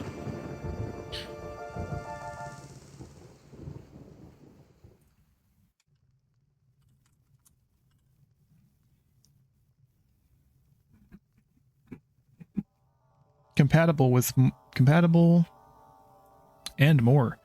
With Warm Ashes Wilderness, it is possible to replace the vanilla encounter pool with appropriate ones from Warm Ashes. Alright. Disable the encounter on fast travel feature. Unless you're up for the chaos of double spawns. Okay.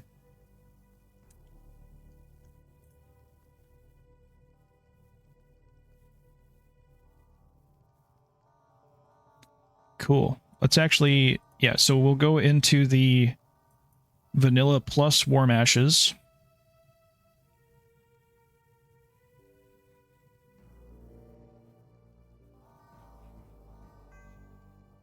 I think cautious, we can just have like, I suppose 5, yeah.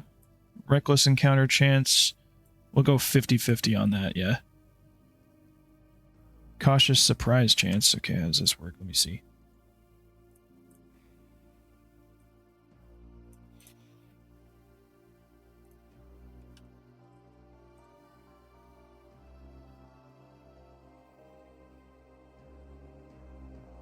Surprise.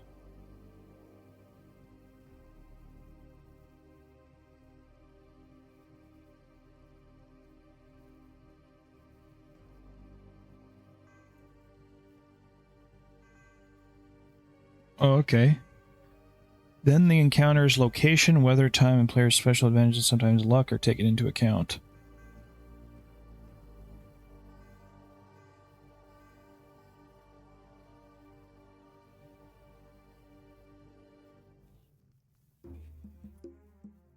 I don't know what this means, but I think this could there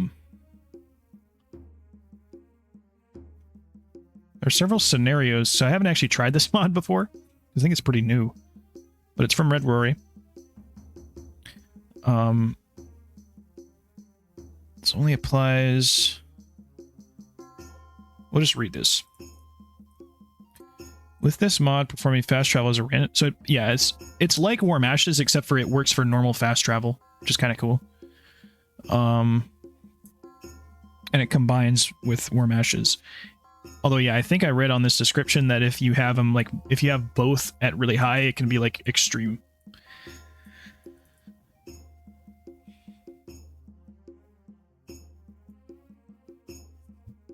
Has a random chance of it being interrupted, and you'll instead experience a random encounter, usually combat in a place. I think I might have reckless travel. Okay, well, it can't be 50. Because that means that it's like really hard to, well, it'll be in the middle of the encounter, right? So we can have like 20%. Because yeah, then it'll just make it super hard to get to locations, you know?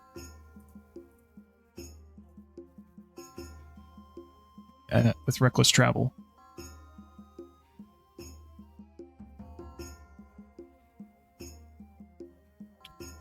Reckless travel has a higher base encounter chance than cautious travel. Camp out will significantly increase encounter chance.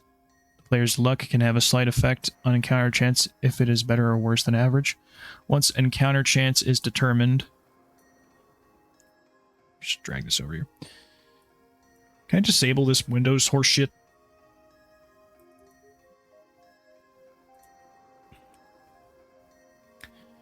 We roll a D100 for every day of travel.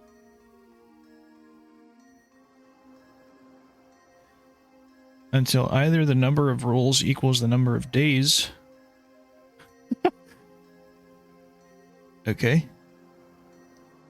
Or the D100 rolls under X in the latter case encounter will occur. Rolls under X. In the latter case an encounter will occur. The number of rolls will represent the number of days traveled.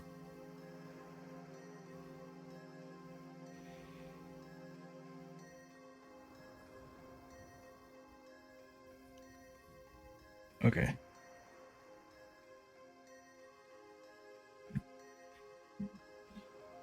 The player will end up in that place instead of...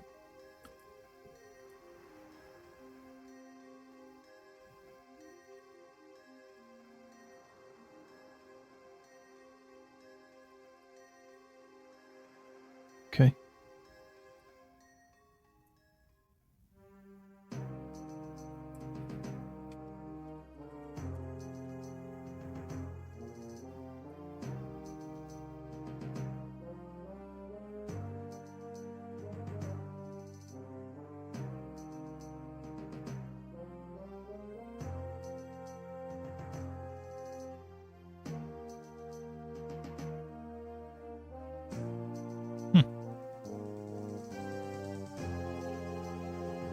I'll have to probably experiment with this mod and like see which settings I want.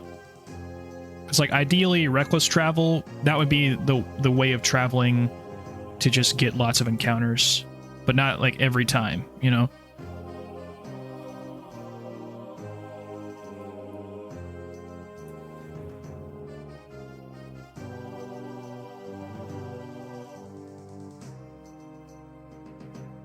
Okay.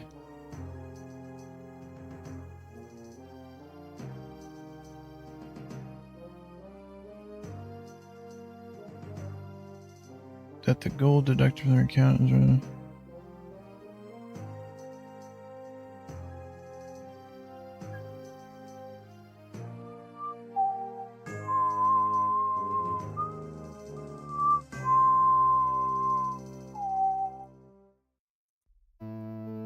The way ship encounters are implemented is very hacky and flimsy, and there are several issues with the current build.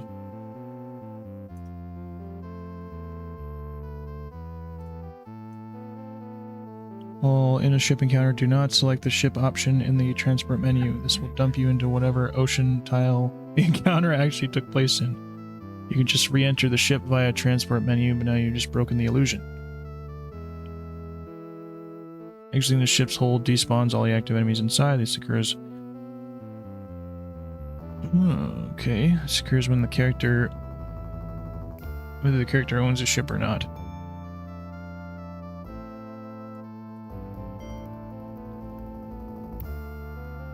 Ship travel. If an encounter takes place on a map pixel in the High Rock Sea coast, the player will be spawned on the ship. Once the enemies... Okay, so this also adds pirating, or not pirating, but it adds seafaring encounters.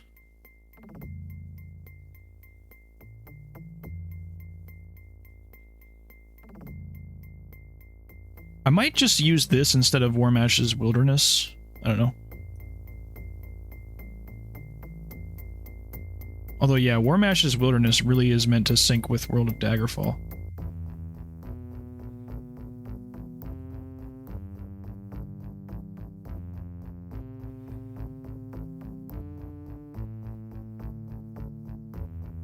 She furtive shapes. Wait, what does furtive mean?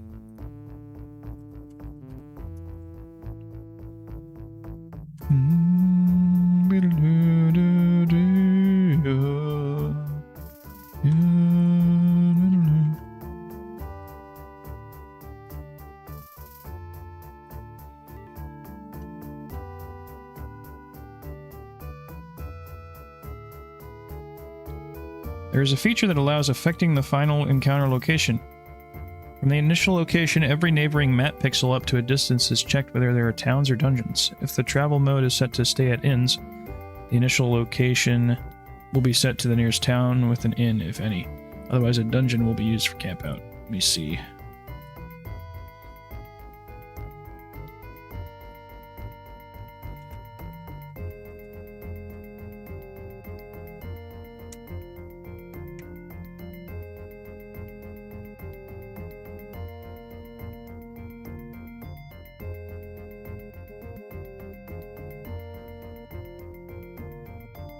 Sigil and Warmashes spawn enemy groups in the wilderness. When you explore, this mod pauses fast travel to let enemies attack you.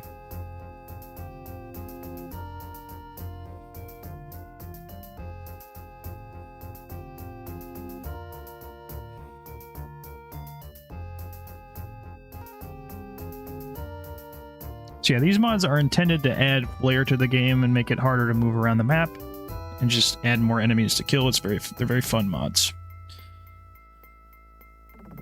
This value will be used instead of player level during encounter generation. Okay.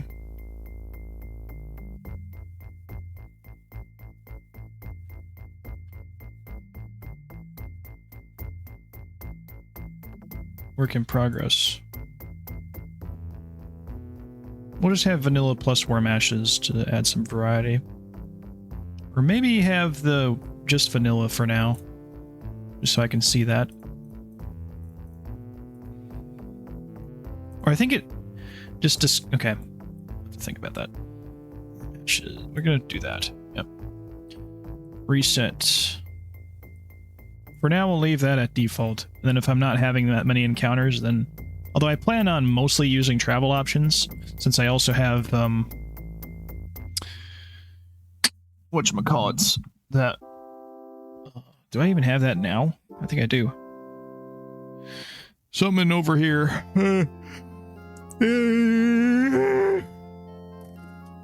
What the hell is it? There it is. Quest offer locations. Max distance of 2 days. Shit. Alright, what else?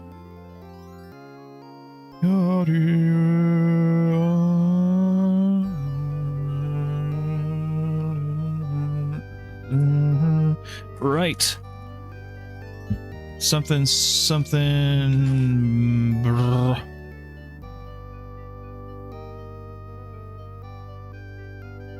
Moodex, I'll just move that to the bottom. Daggerfall enemy expansion. Oh my god, we got 105 mods.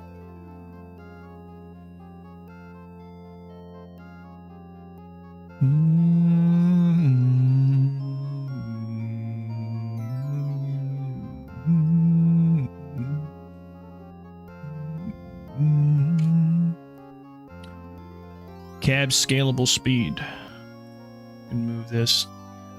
Probably, I don't know if I'll even need this with Tome of Battle and stuff. We can put this at around level up adjuster, wherever that is. This is mainly for de-cheesing the speed attribute after bringing it to 100. We can probably at least leave it off for now, but we'll see.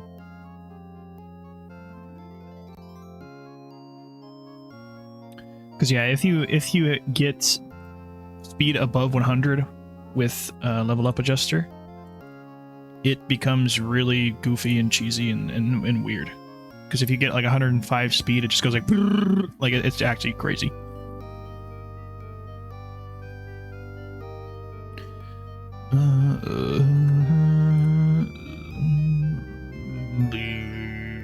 Horrible hordes. Horrible hordes.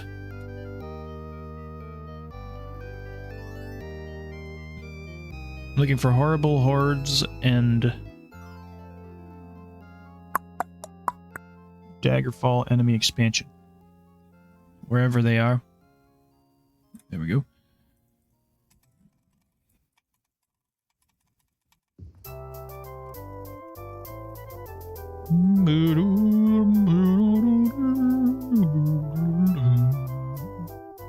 Daggerfall enemy expansion might need to load in a specific place.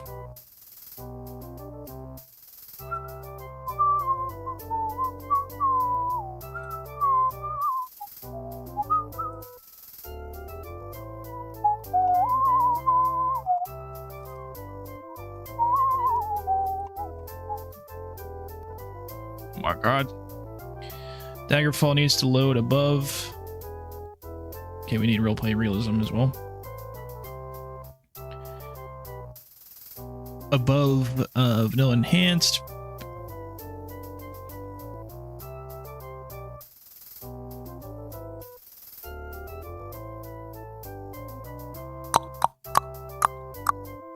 What? Climates and calories above resource pack, dude? That's weird. Okay. Whatever.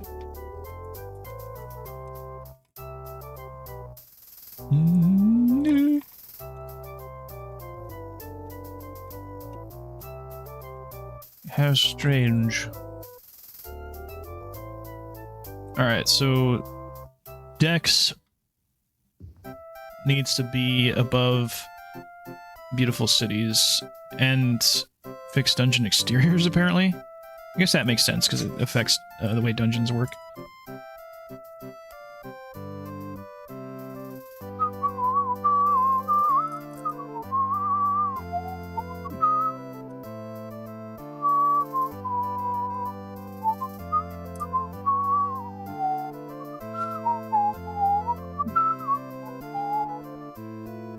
Moodex. I am Moodex. Sounds like a fucking Star Trek character. Okay.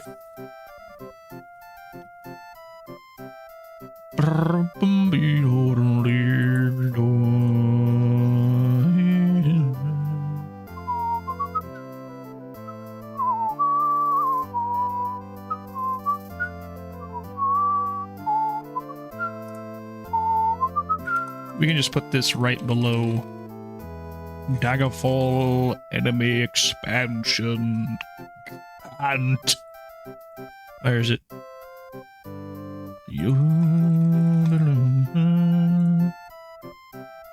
Moodex. Okay, put that below Daggerfall enemy expansion.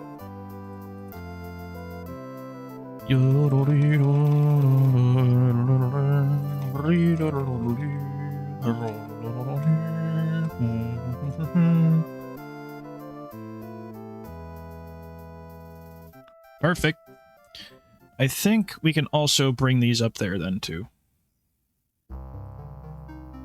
Horrible hordes. We're gonna... I like this on hard mode, actually.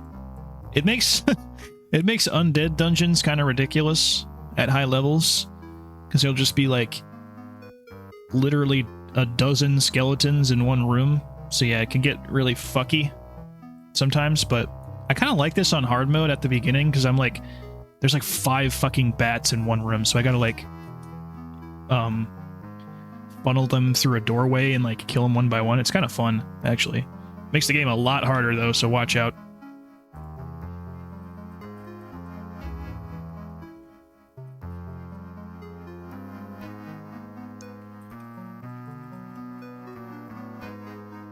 Horrible hordes. We can probably move these up there too then. Okay, where's horrible hordes? Penis. Okay. 50. 51. 52.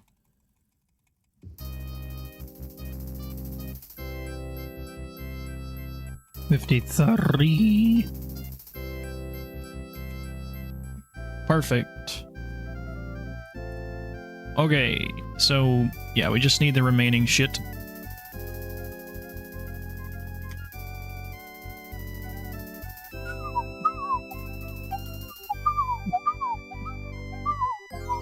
Alright, so now I got a second win, so I might just get this shit done. At this point. This is the order I installed them in. You don't need to install them in this order, but there's just a lot of these fucking gameplay mods, so... Not quests. Okay, we're gonna open up gameplay. And yeah, most of these are probably gonna have settings tied to them. Actually, speaking of that, I did go through all of those.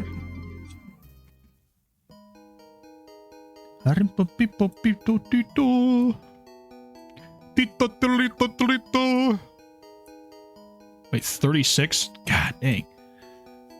Yep, 36 fucking mods. Here we go. This is where the bulk of what's... Okay, hold on. We gotta be careful here. Yes to all. I think it should be yes, but yeah, one of these does, like, overwrite the other, so, like, this custom biogs one. Just copy that, replace, and then extract it again. Yes to all.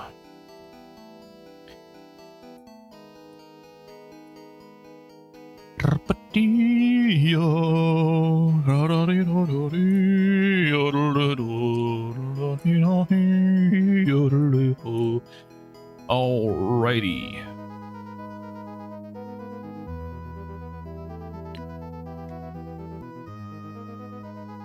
Yeah, this is where it gets a little fucky as well, because I don't know that physical combat and armor overhaul might end up conflicting with a lot of stuff because it affects a lot of the combat formulas. I think it might be safe to just not have that right now, but I don't know. This is... I wanted to have it just to make the game a bit harder and more interesting. But I might skip on it for now just so it's like okay with Tome of Battle and stuff. Tome of Battle positioned above. Roleplay realism must be positioned above in the load order. Okay, travel options is going to go way up. So we'll do that first.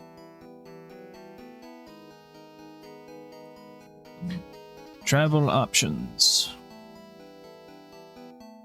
Where are you?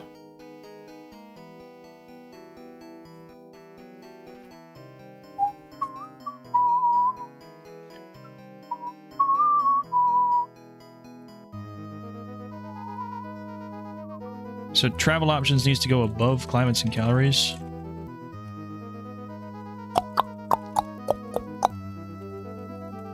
God dang, how fast can I click? This is another one of them damn mods that has a billion settings, but it makes sense. This travel options is extremely cool, important mod.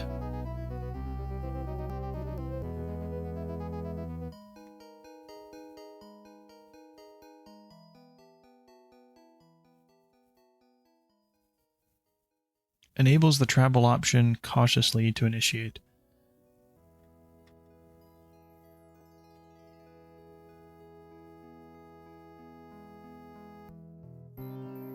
Okay.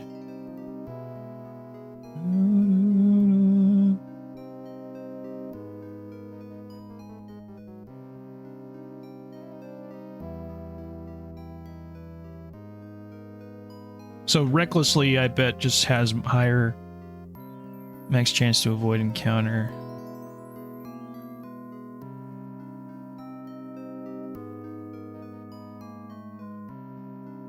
Speed penalty.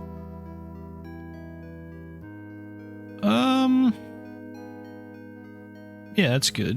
Whatever, level of health that will automatically pause the journey. Oh, as a percentage. Okay. Definitely, fatigue should be like half. Yeah. Yep, 50. I'm gonna say, yep, max. Because otherwise, there's no point in traveling if you're that weak. You know, you should be rested. I think maybe 33% we can do that. So that should be enough to, like, do a fight. Allow targeting map coordinates. Yeah. Location pause. Off. Actually, wait. Well, no. Allow weather. Okay, here we go. Allow annoying sounds. No. I do like the weather effects. That's kind of cool. But real grass, yeah, we can leave that off. Just for performance reasons. Although I don't know. We can maybe try it with real grass on for start. And then if it's like gets to be way laggy. But that mod does lag quite a bit when you're traveling at really high speeds.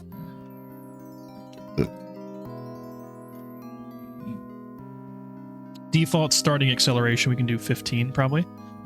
Maybe 25. Always use... Yeah. Maximum limit allowed for time acceleration. Road following is limited to half this amount. Alright, we're gonna go with 100. Probably shouldn't go that high if you don't want to, like, have issues, but that's alright. I like going fucking fast as hell. Enable paid teleportation. So yeah, this is kind of neat. Allows the mage skilled teleportation service to be available to all members regardless of rank. At a cost, of course, becomes free once reaching rank. I do like this setting. Yeah, it's kind of broken, but it allows you to use teleportation without being a specific rank in the Mage's Guild. For price. It's pretty expensive too, so don't worry. Well, not crazy, because gold is super easy to get.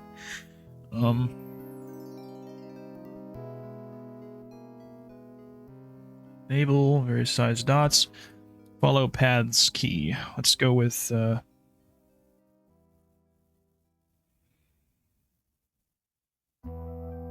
okay, I do like that.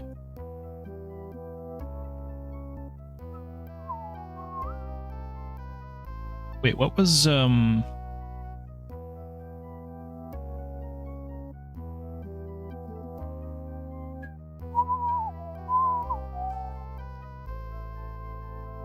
Where's the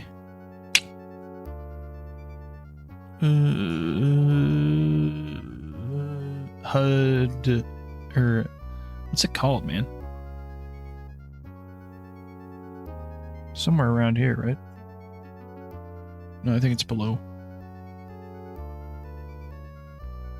Handheld torches. Toggle light. We can do Y instead there.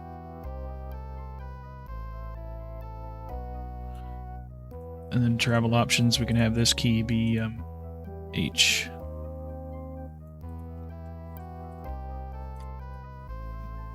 Scales the cost of standard fast travel to approximate. Alright, 4. We'll do 5.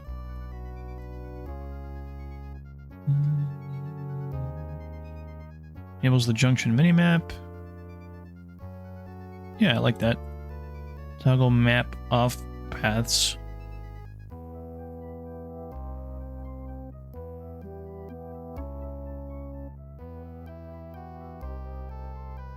Okay, screen size. Can probably lower the size a little bit. Can worry about the positioning later. Pixel filtering. Don't know what any of that means. Probably just set that at default. Okay.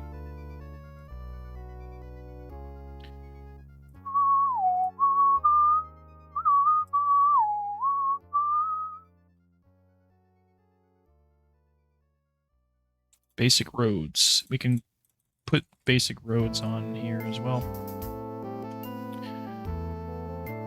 Roleplay and realism also needs to be positioned above.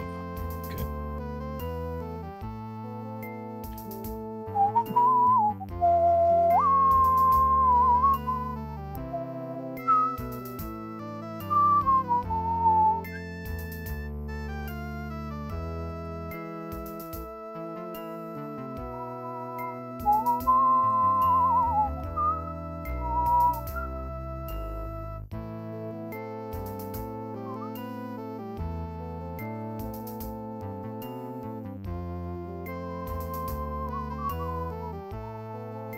Uh-oh.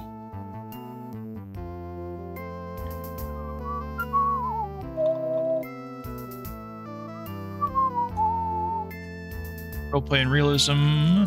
That needs to be above climates and calories, right?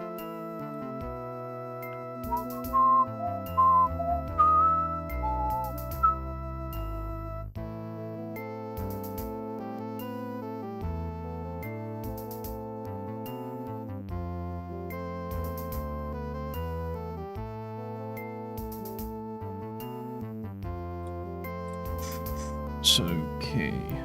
Grab, roleplay realism items.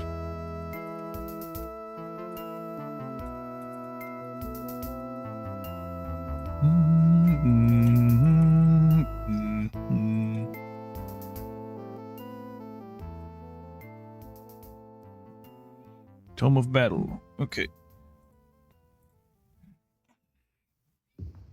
Can probably just sort these automatically. Oh gosh. Now we can. Oh, see. Can move things down.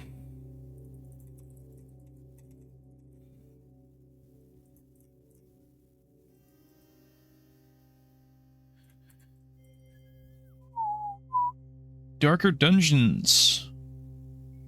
It's a really neat mod. We can probably lower these then. Figure out where to put them. Or actually, no. We'll just put them here for now.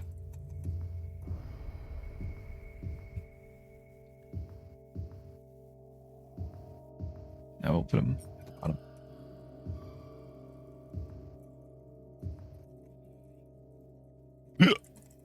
Oh gosh. Does everything just load below here? I think so, actually.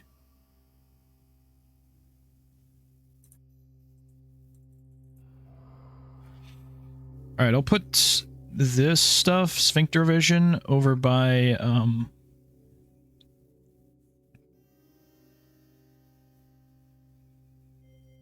level up adjuster. So 123, put it at 21. Because this upgrades the various attributes. Sphincter vision stuff. 21. Put this at 21 as well.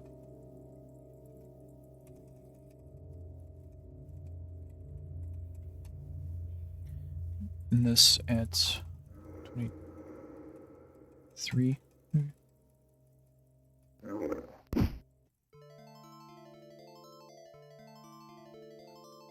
Treachery adds a couple items.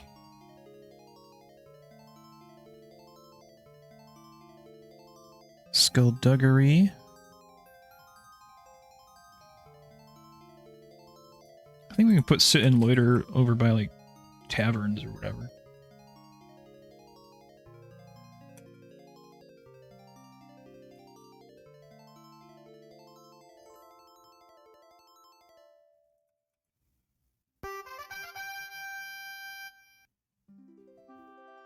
I didn't grab that piano mod. Probably should. It would be kind of cool if it played random notes instead of just doing a scale, though. Maybe, or I understand it not actually working, though.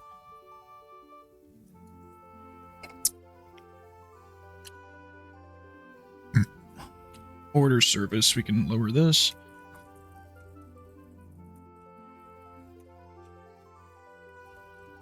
$139 mods in the load order. That means we got 2, or at least 2 of them, because I think I've gotten a couple of them since 134. Yeah, there should be about 144 in there, which is a gross, by the way. It's pretty cool.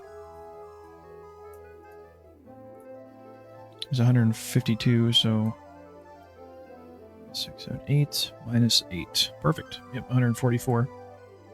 A grow.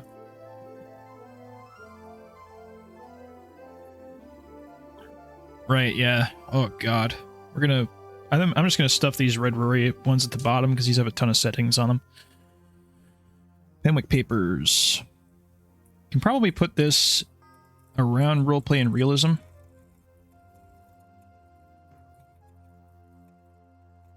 Because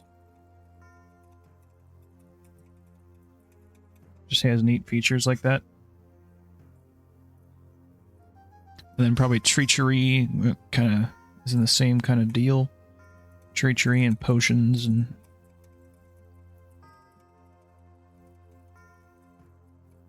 I don't even know if it's treachery. I don't know why it's called treachery. Is that like, is that what making poison is called? Oh shit, whoops.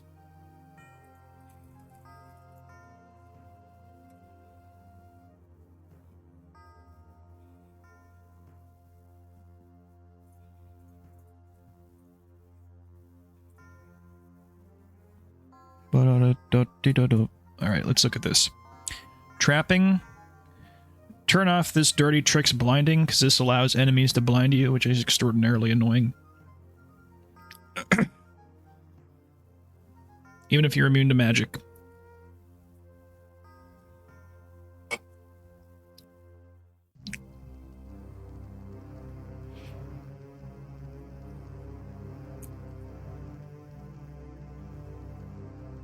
Create traps by crouching and clicking on the ground while in steal mode.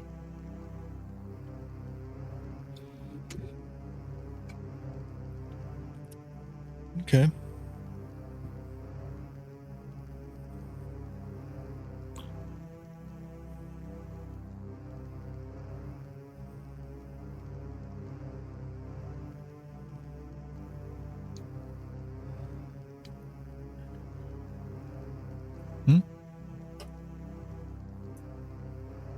What does this mean? Quick action? Fenwick papers. Let's check them out.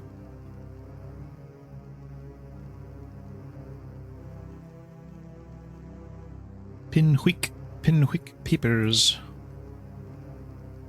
Quick action.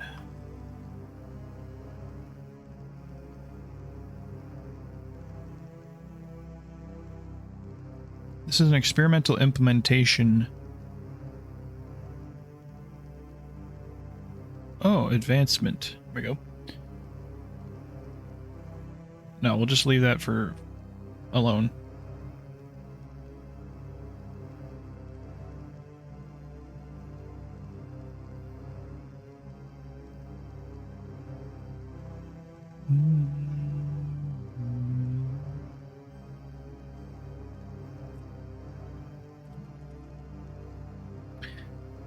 To reduce tedious mode switching, there are options in the mod settings to enable mouse buttons 3 and 4 to perform one-shot activation actions.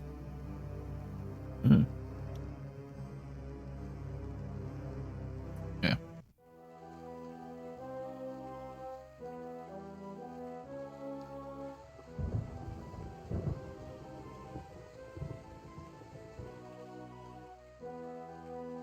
Diversion.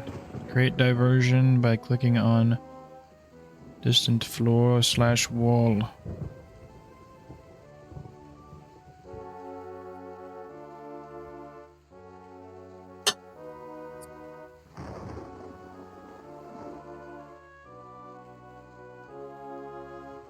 I've never really seen the enemies do that, or I've never really relied on that much. I think it's kind of interesting, but yeah, we can leave it off.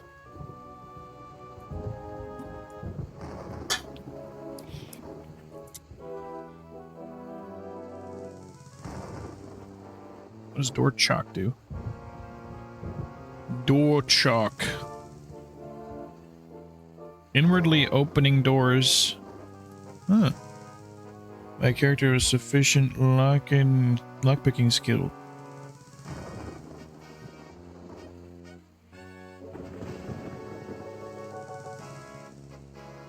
On an inward opening door. There's just a bunch of like weird little features in this mod that are neat.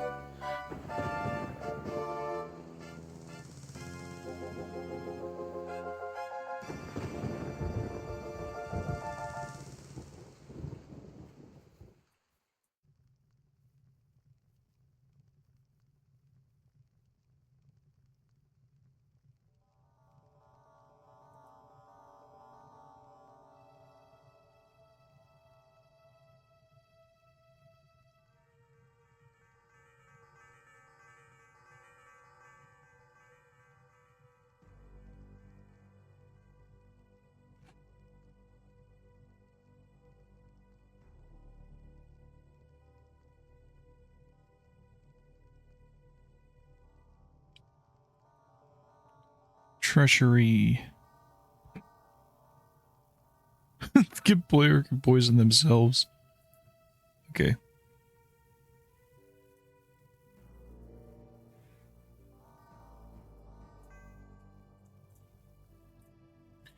Feeling lucky.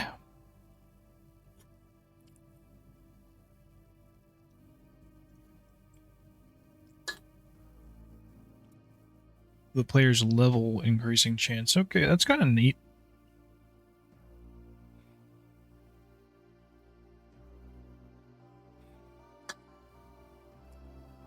So yeah, this makes it so luck affects more things. It's just such an obvious mod to get. Yes.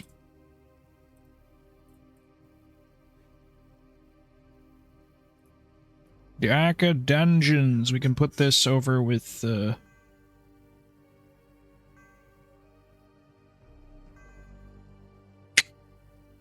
handheld torches.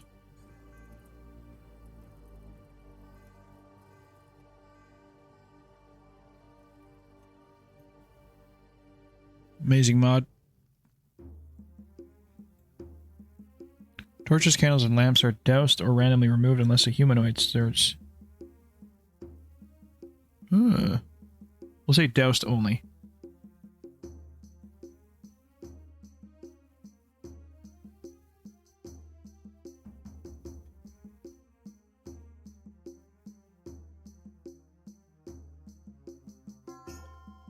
H indoor ambient light to dungeon light setting.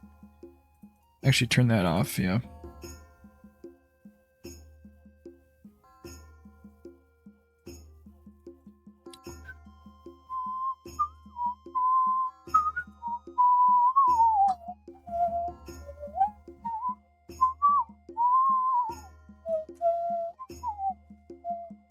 Thief overhaul.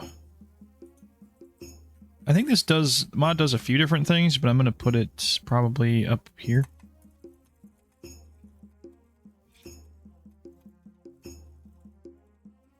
Mainly alters thieving formulas.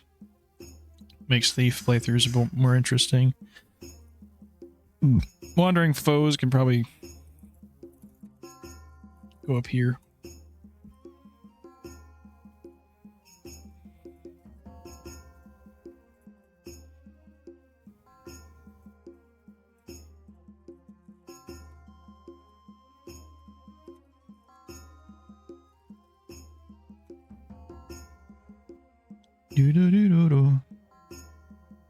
Power struggle. I'm gonna load this mod lower. It's a mod by John Doom. It's a little old and wacky, but it's kind of amazing. So, in vanilla Daggerfall, there actually are like wars and plagues going on in the background. Like that's a vanilla thing, and you can hear about it through news and stuff. But this actually shows that, which is just such a great idea.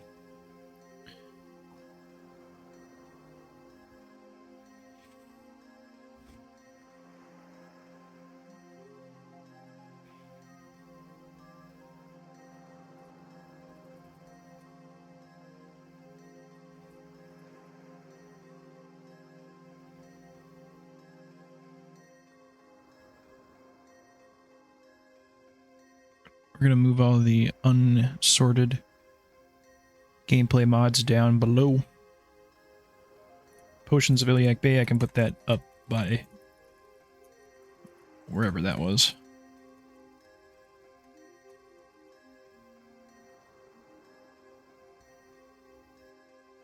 And random magical trinkets, probably. That affects loot.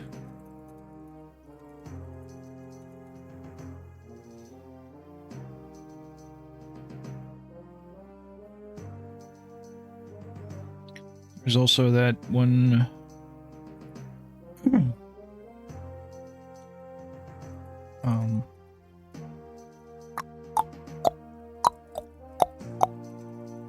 Whatchamacallit mod. Forgetting it now. Immersive travel. Did I have travel options up there?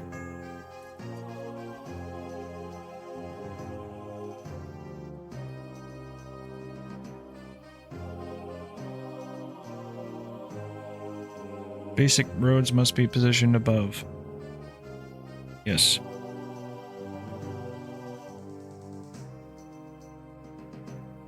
Smooth roads, rivers, and streams. Yep. Path editing.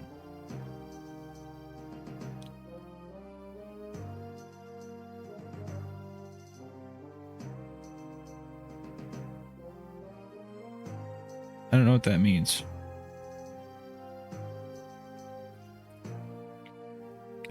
Immersive travel. Cities. Villages. We're going to say temples as well. Taverns. Homes. Farms. We're not going to say dungeons. Or covens.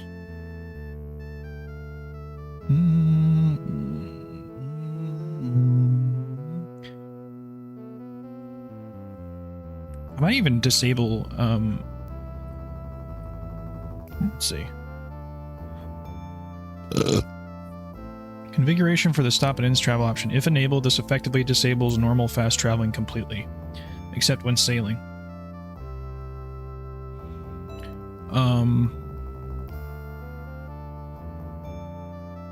No, I'll still have the regular travel, but immersive travel adds more Morrowind-esque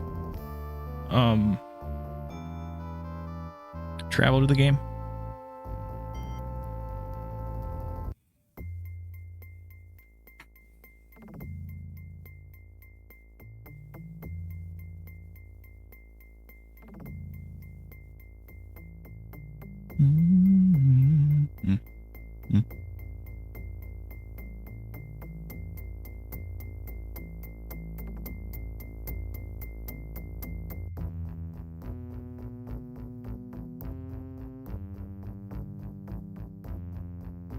Okay.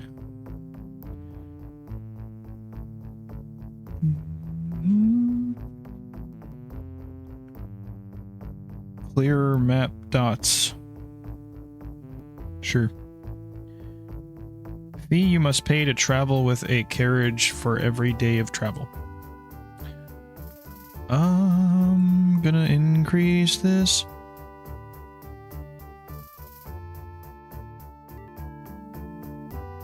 We're gonna turn that off.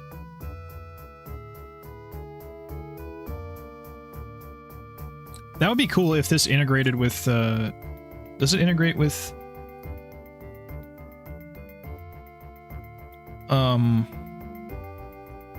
let me look up whatever that other one was. What was it, Things Betwixt?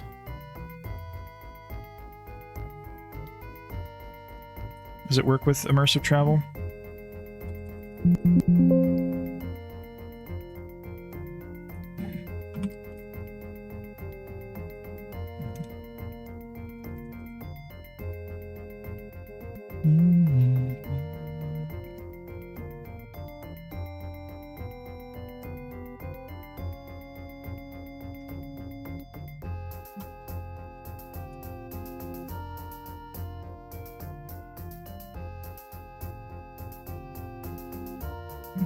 Does this work with things?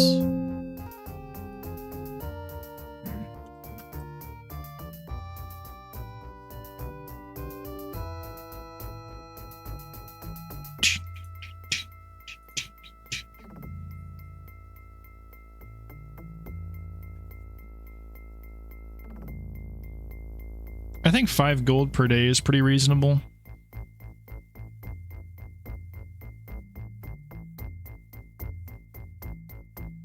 I would hope that this means that you don't have any encounters, but it would be really cool if there were exclusive encounters with when traveling on a carriage, kind of like how caravanning worked in classic Fallout.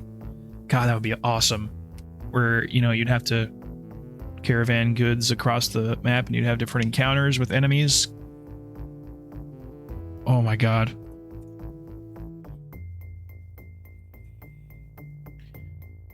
Let's see.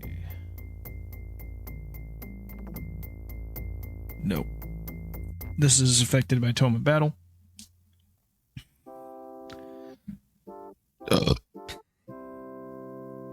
I like that.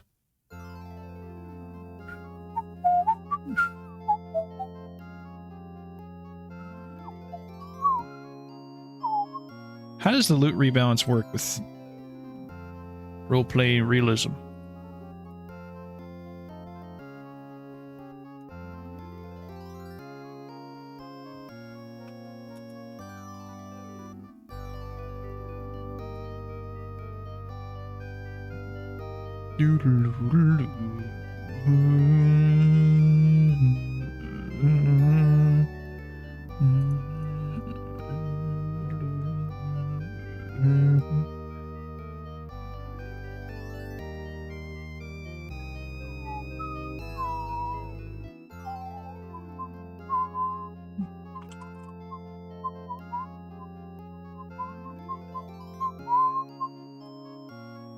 I do like a unleveled loot mod.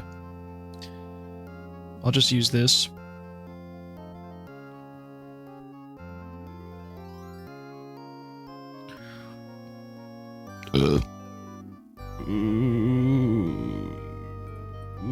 think it's Penwick Papers that actually adds a chance. What mod is it that adds soul gems as drops for like conjurers and shit? Or whatever enemies do that.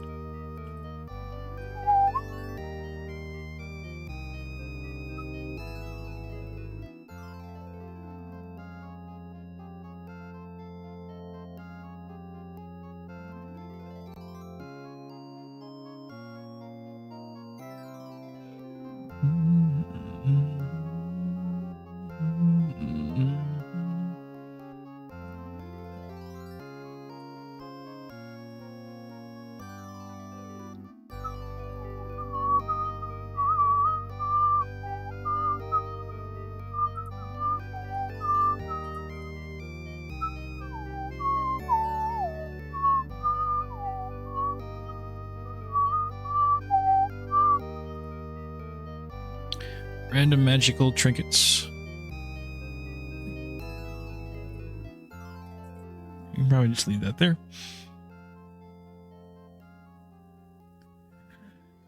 Okay.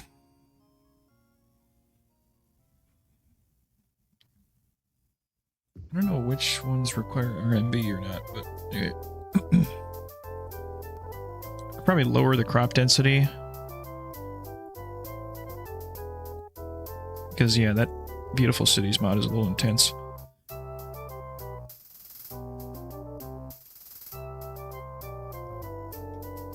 I just have that one.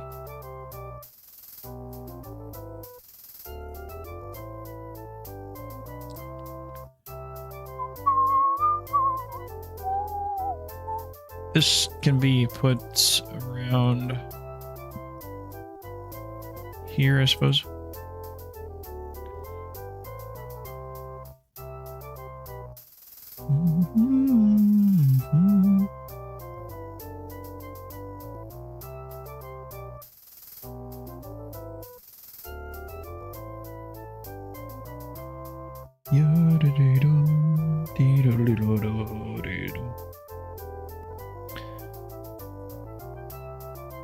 That's all good.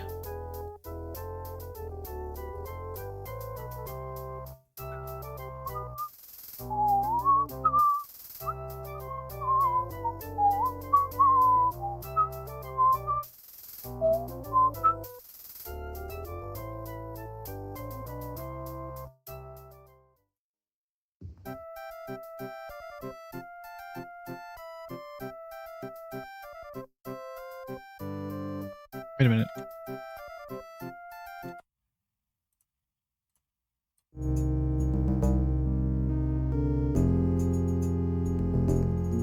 Oh, yeah.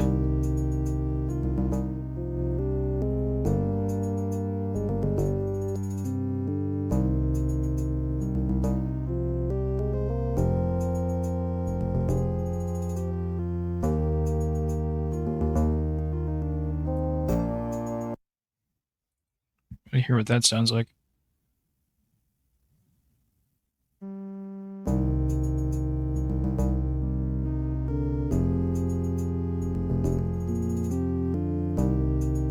I guess that just replaces it no matter what.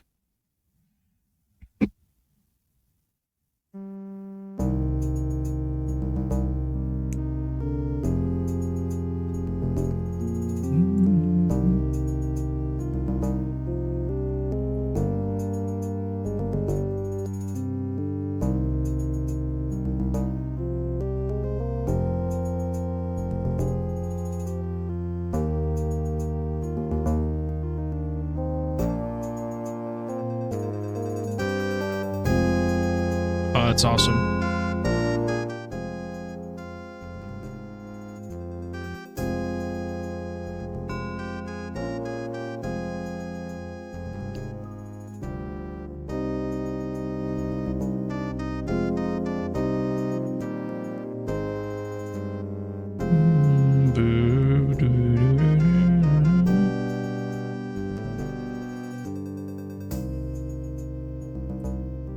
Yes.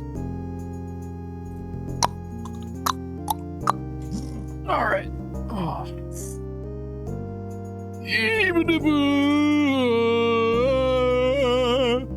Oh shit. Okay. Dungeon loot. We'll put this at the top.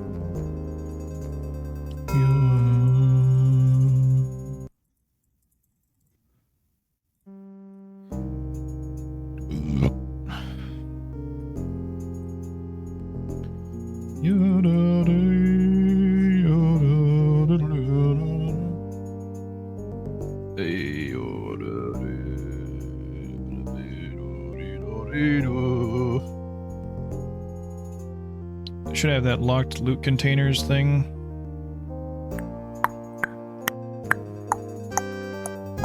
Free reign. This goes to the bottom for now.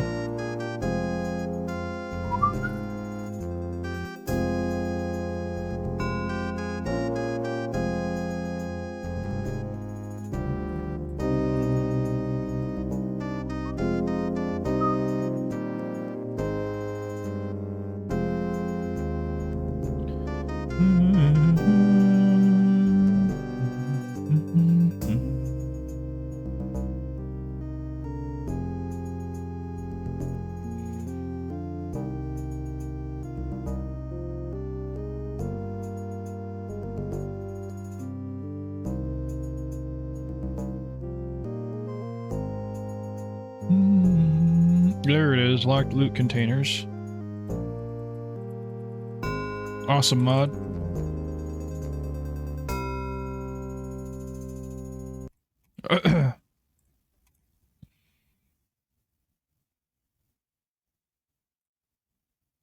Vanilla enhanced. Free reign must be positioned above. Okay. Don't know why, but...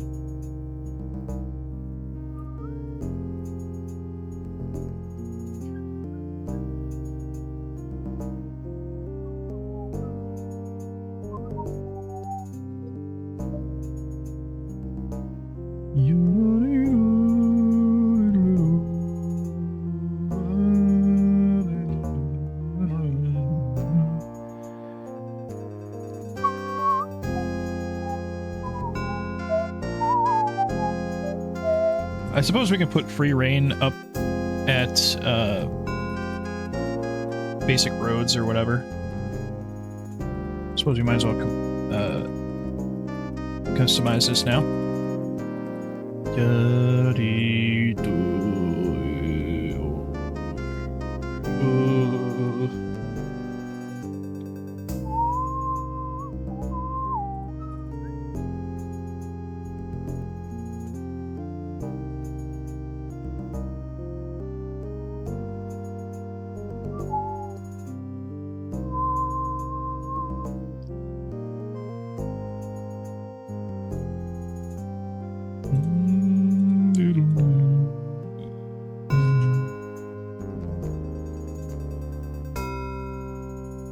Locked loot.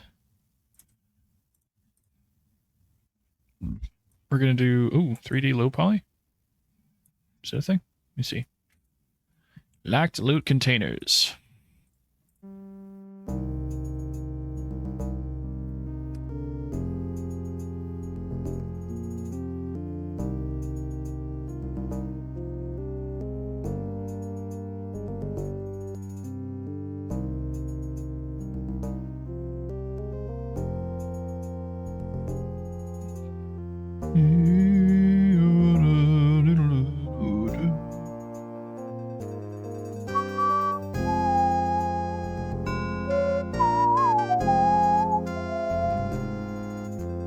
How do I get the HD GUI? Daggerfall. Unity HD UI.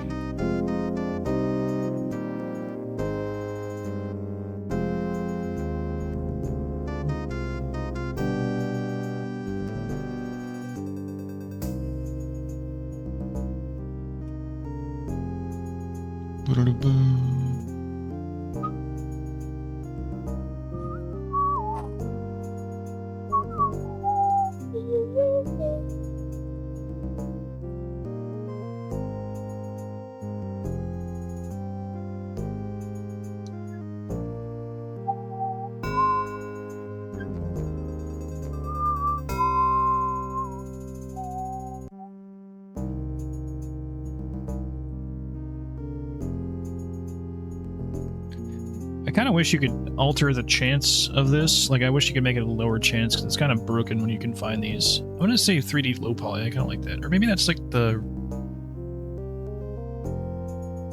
For now, I'll try the 3D low poly, because I haven't seen that before.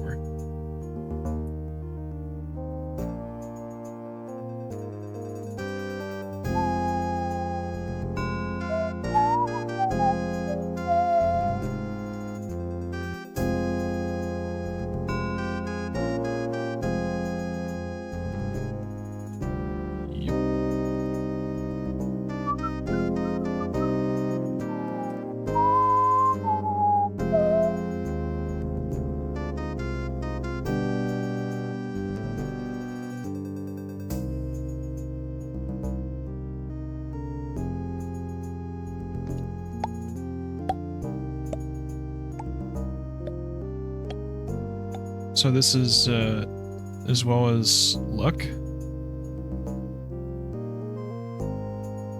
We'll just leave it at default. Alright. Another novel of options here. Key.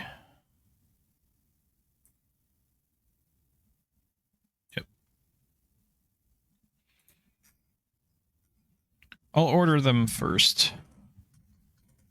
See here. Durable bows, I can move this one up too.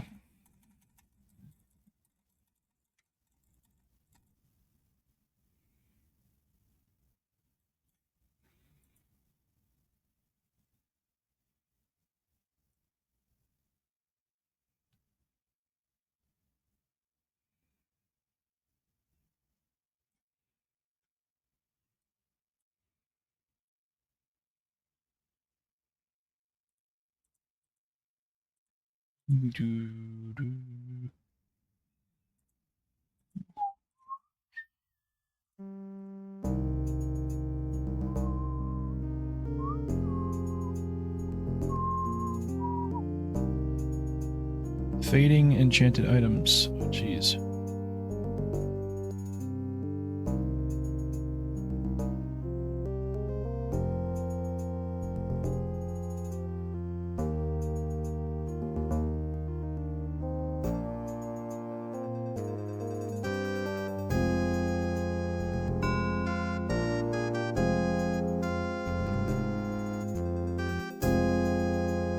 On armor hit formula.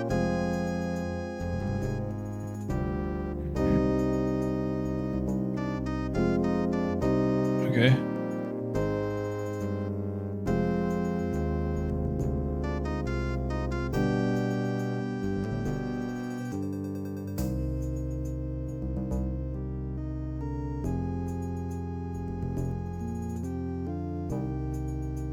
I'm probably gonna load this up if it has to. Let me see. Is this mod, since it affects a lot, I don't know. Might be kind of dicey.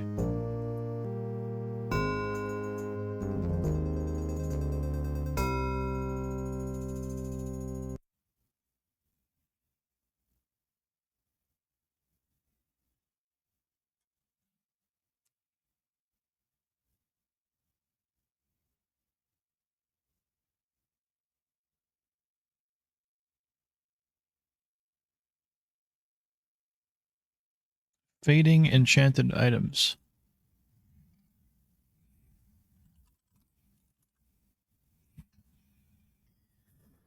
Let me see here.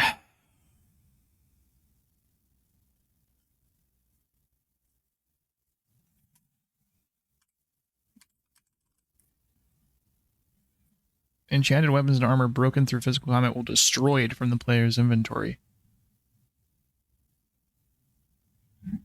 So we're going to turn that off. Fixed strength.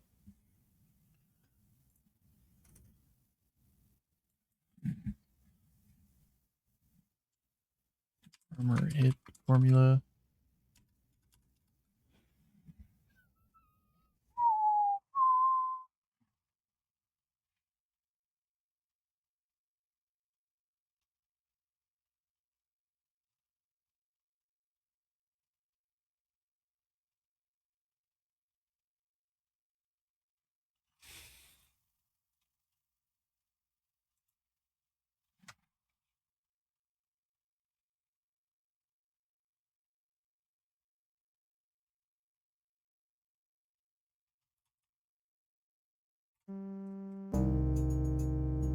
Yeah, that's what I'm worried about, because it apparently conflicts with Dagger Blood, I think.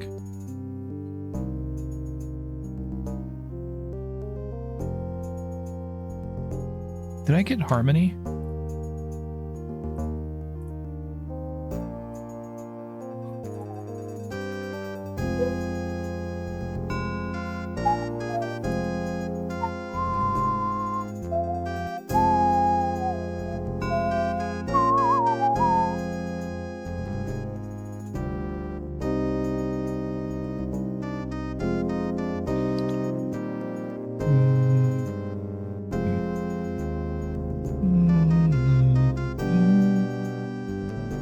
Let me have a look at Dagger Blood. Is compatible.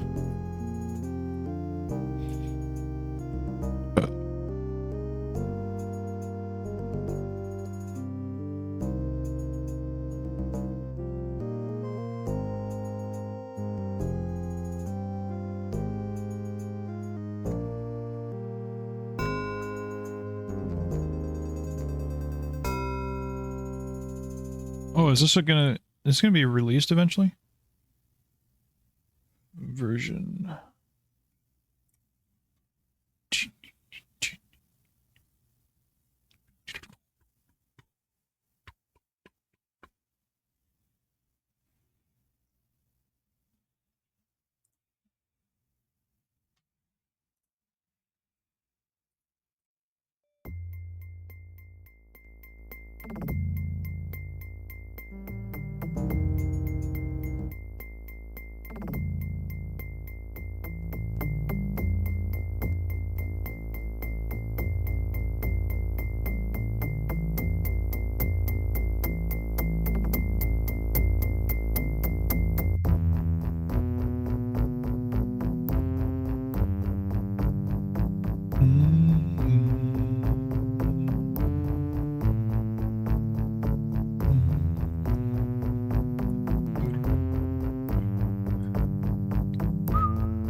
I get num1 and shit. Okay, we'll put this semicolon. Can I do that?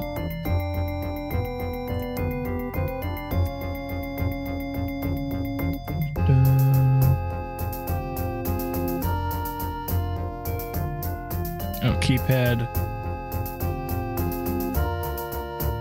I'm pretty sure this, yeah, let's see, type.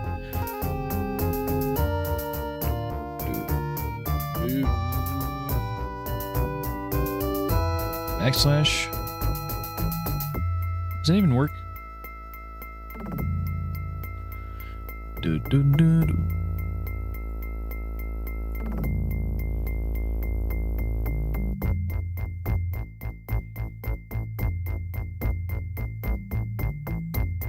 Galloping.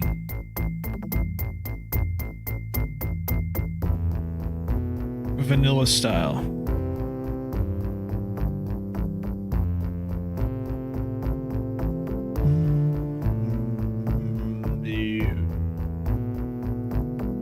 It would be kind of neat if you had to like feed your horse with climates and calories, so you couldn't just have infinite stamina, but I'm okay with that.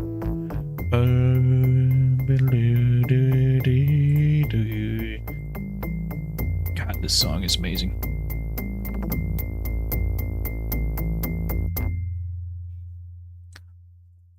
The amazing part of this mod as well.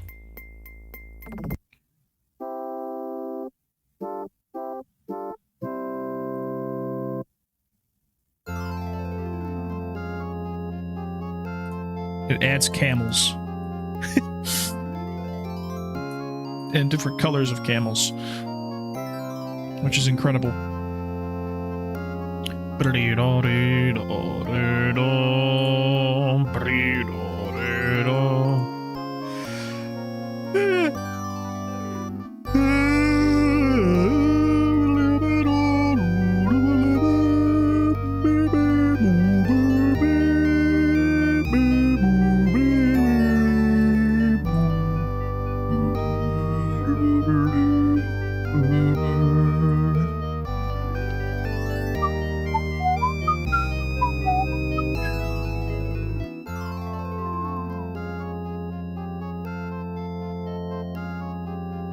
Yes.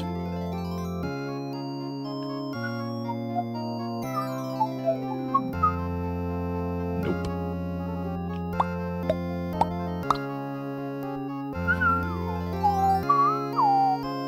So is this the input to like sit on a chair? I'll just say K maybe. Yeah, I want to kind of leave it open. Language skills overhaul, mandatory mod. Max pacify attempts. I'm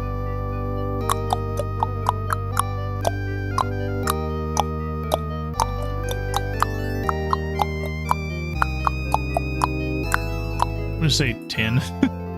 Just to cheat a little bit.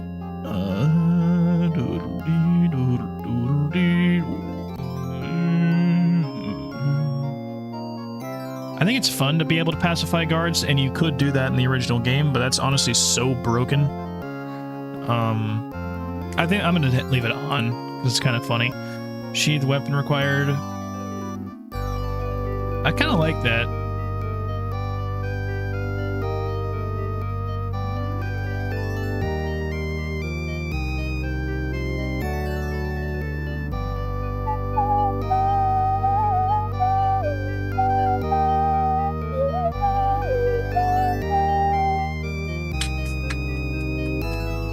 Auto pacify becomes broken if you level up all your language skills.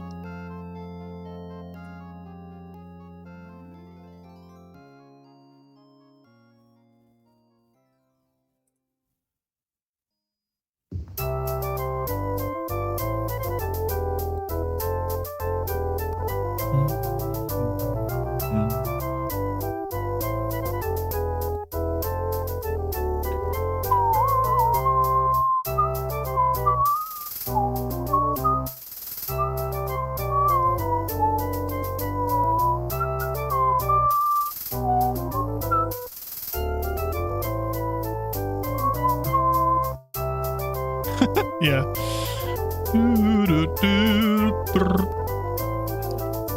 This is one of those mods that's just so awesome.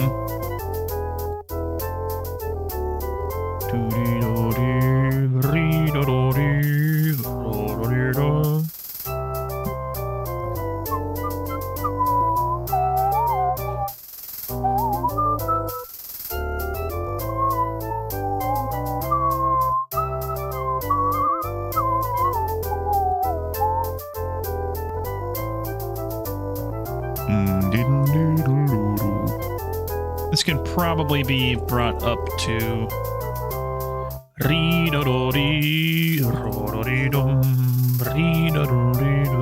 wherever this was. Shit, I don't know what I'm doing.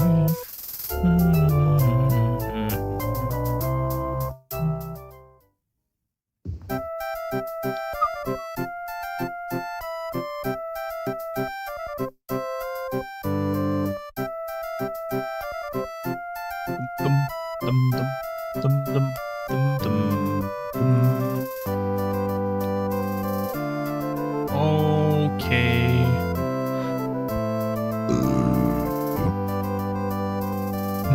A lot of the weapon widget stuff will probably have to be tested while I'm in game.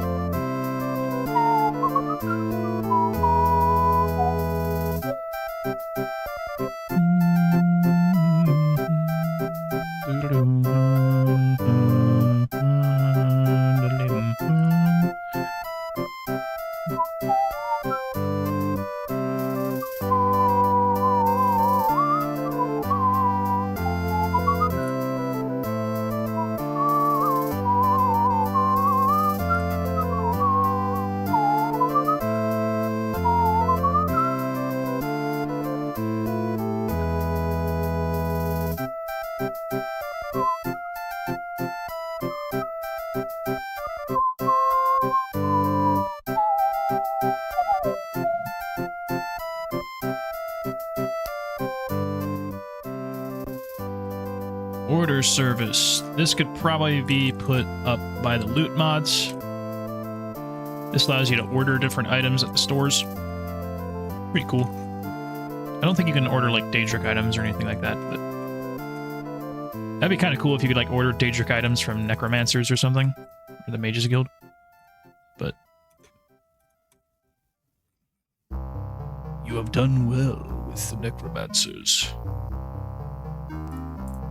We will reward you with an excellent item forged only from the finest infernal souls from the plains of oblivion.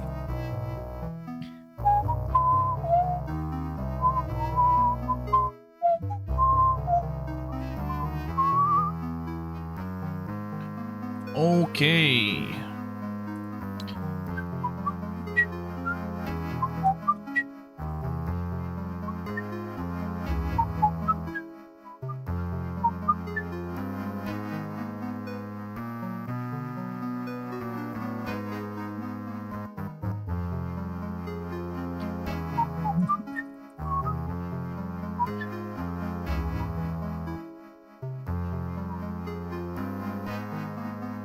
Home of Battle.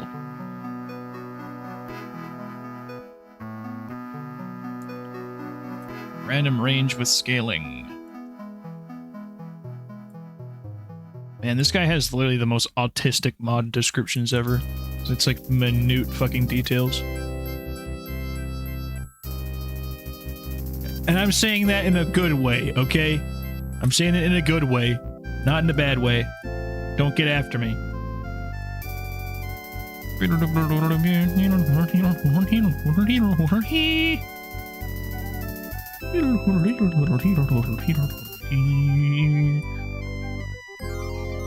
we're gonna probably have to...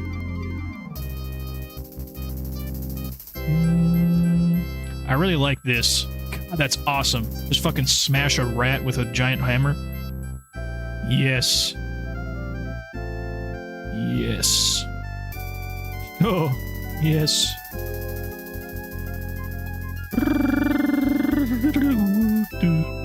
Oh my god.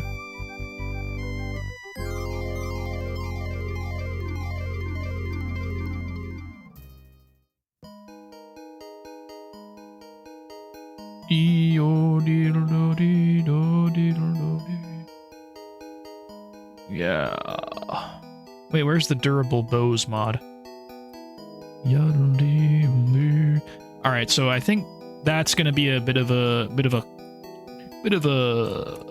I don't I'm just gonna end the video here.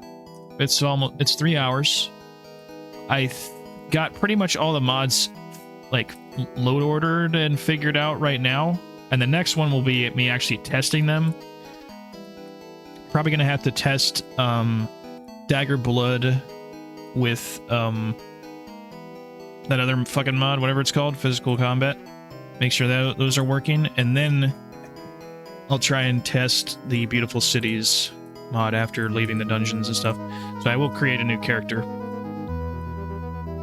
I'll probably create like a proto version of my Let's Play character, which I think I've kind of decided on that. I'm probably going to be... Well, I might change this, but kind of leaning towards Nord Woman. I do want to do something different than the Shadow Monk, instead of just doing another Redguard Woman. I could maybe do like a Redguard Woman Pirate. That's kind of a neat idea. But I want to... My custom class will probably just be Agent. Instead of Pirate. Because you can actually, with Warmash's Seas and all that stuff, you can kind of be a pirate. Well, you can't actually be a pirate, like, robbing other ships, but you can have seafaring combat. Also, I did see on the Daggerfall Unity subreddit, there's going to be a, from Red Rory, another ship-related mod that makes that more realistic. So that wouldn't be a bad choice to go for, like, a pirate kind of deal. But I think sort of Wayward Agent is my path. I chose Nord, probably because I like the faces better, but I could maybe go with Breton. Anyway. I'll think about that more later. It's either going to be a Breton woman. I thought about maybe going and getting races redone and playing an Imperial woman. That'd be kind of neat. But I don't know. I think they're just like Bretons, pretty much, with that mod. So. I don't know if Imperials were really thought of as a different race or like part of the lore at this point. They became an actual race in the lore when Morrowind came out. Or maybe when Redguard came out, I'm not really sure. When Elder Scrolls Adventures Redguard. Anyway. Next game, I'll actually start a character and go in-game. And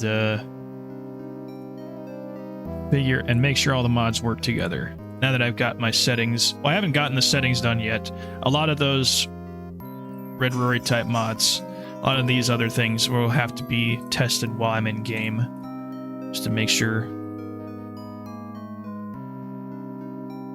I'm guessing I might have to disable some of those things just in case they like don't really feel Daggerfall-y to me. Like, I'm okay with a little weapon bob and inertia, and maybe some power attacks. But if it gets to look too much like a modern game in terms of the way the weapon behaves, then I'll probably get rid of it. Whoops.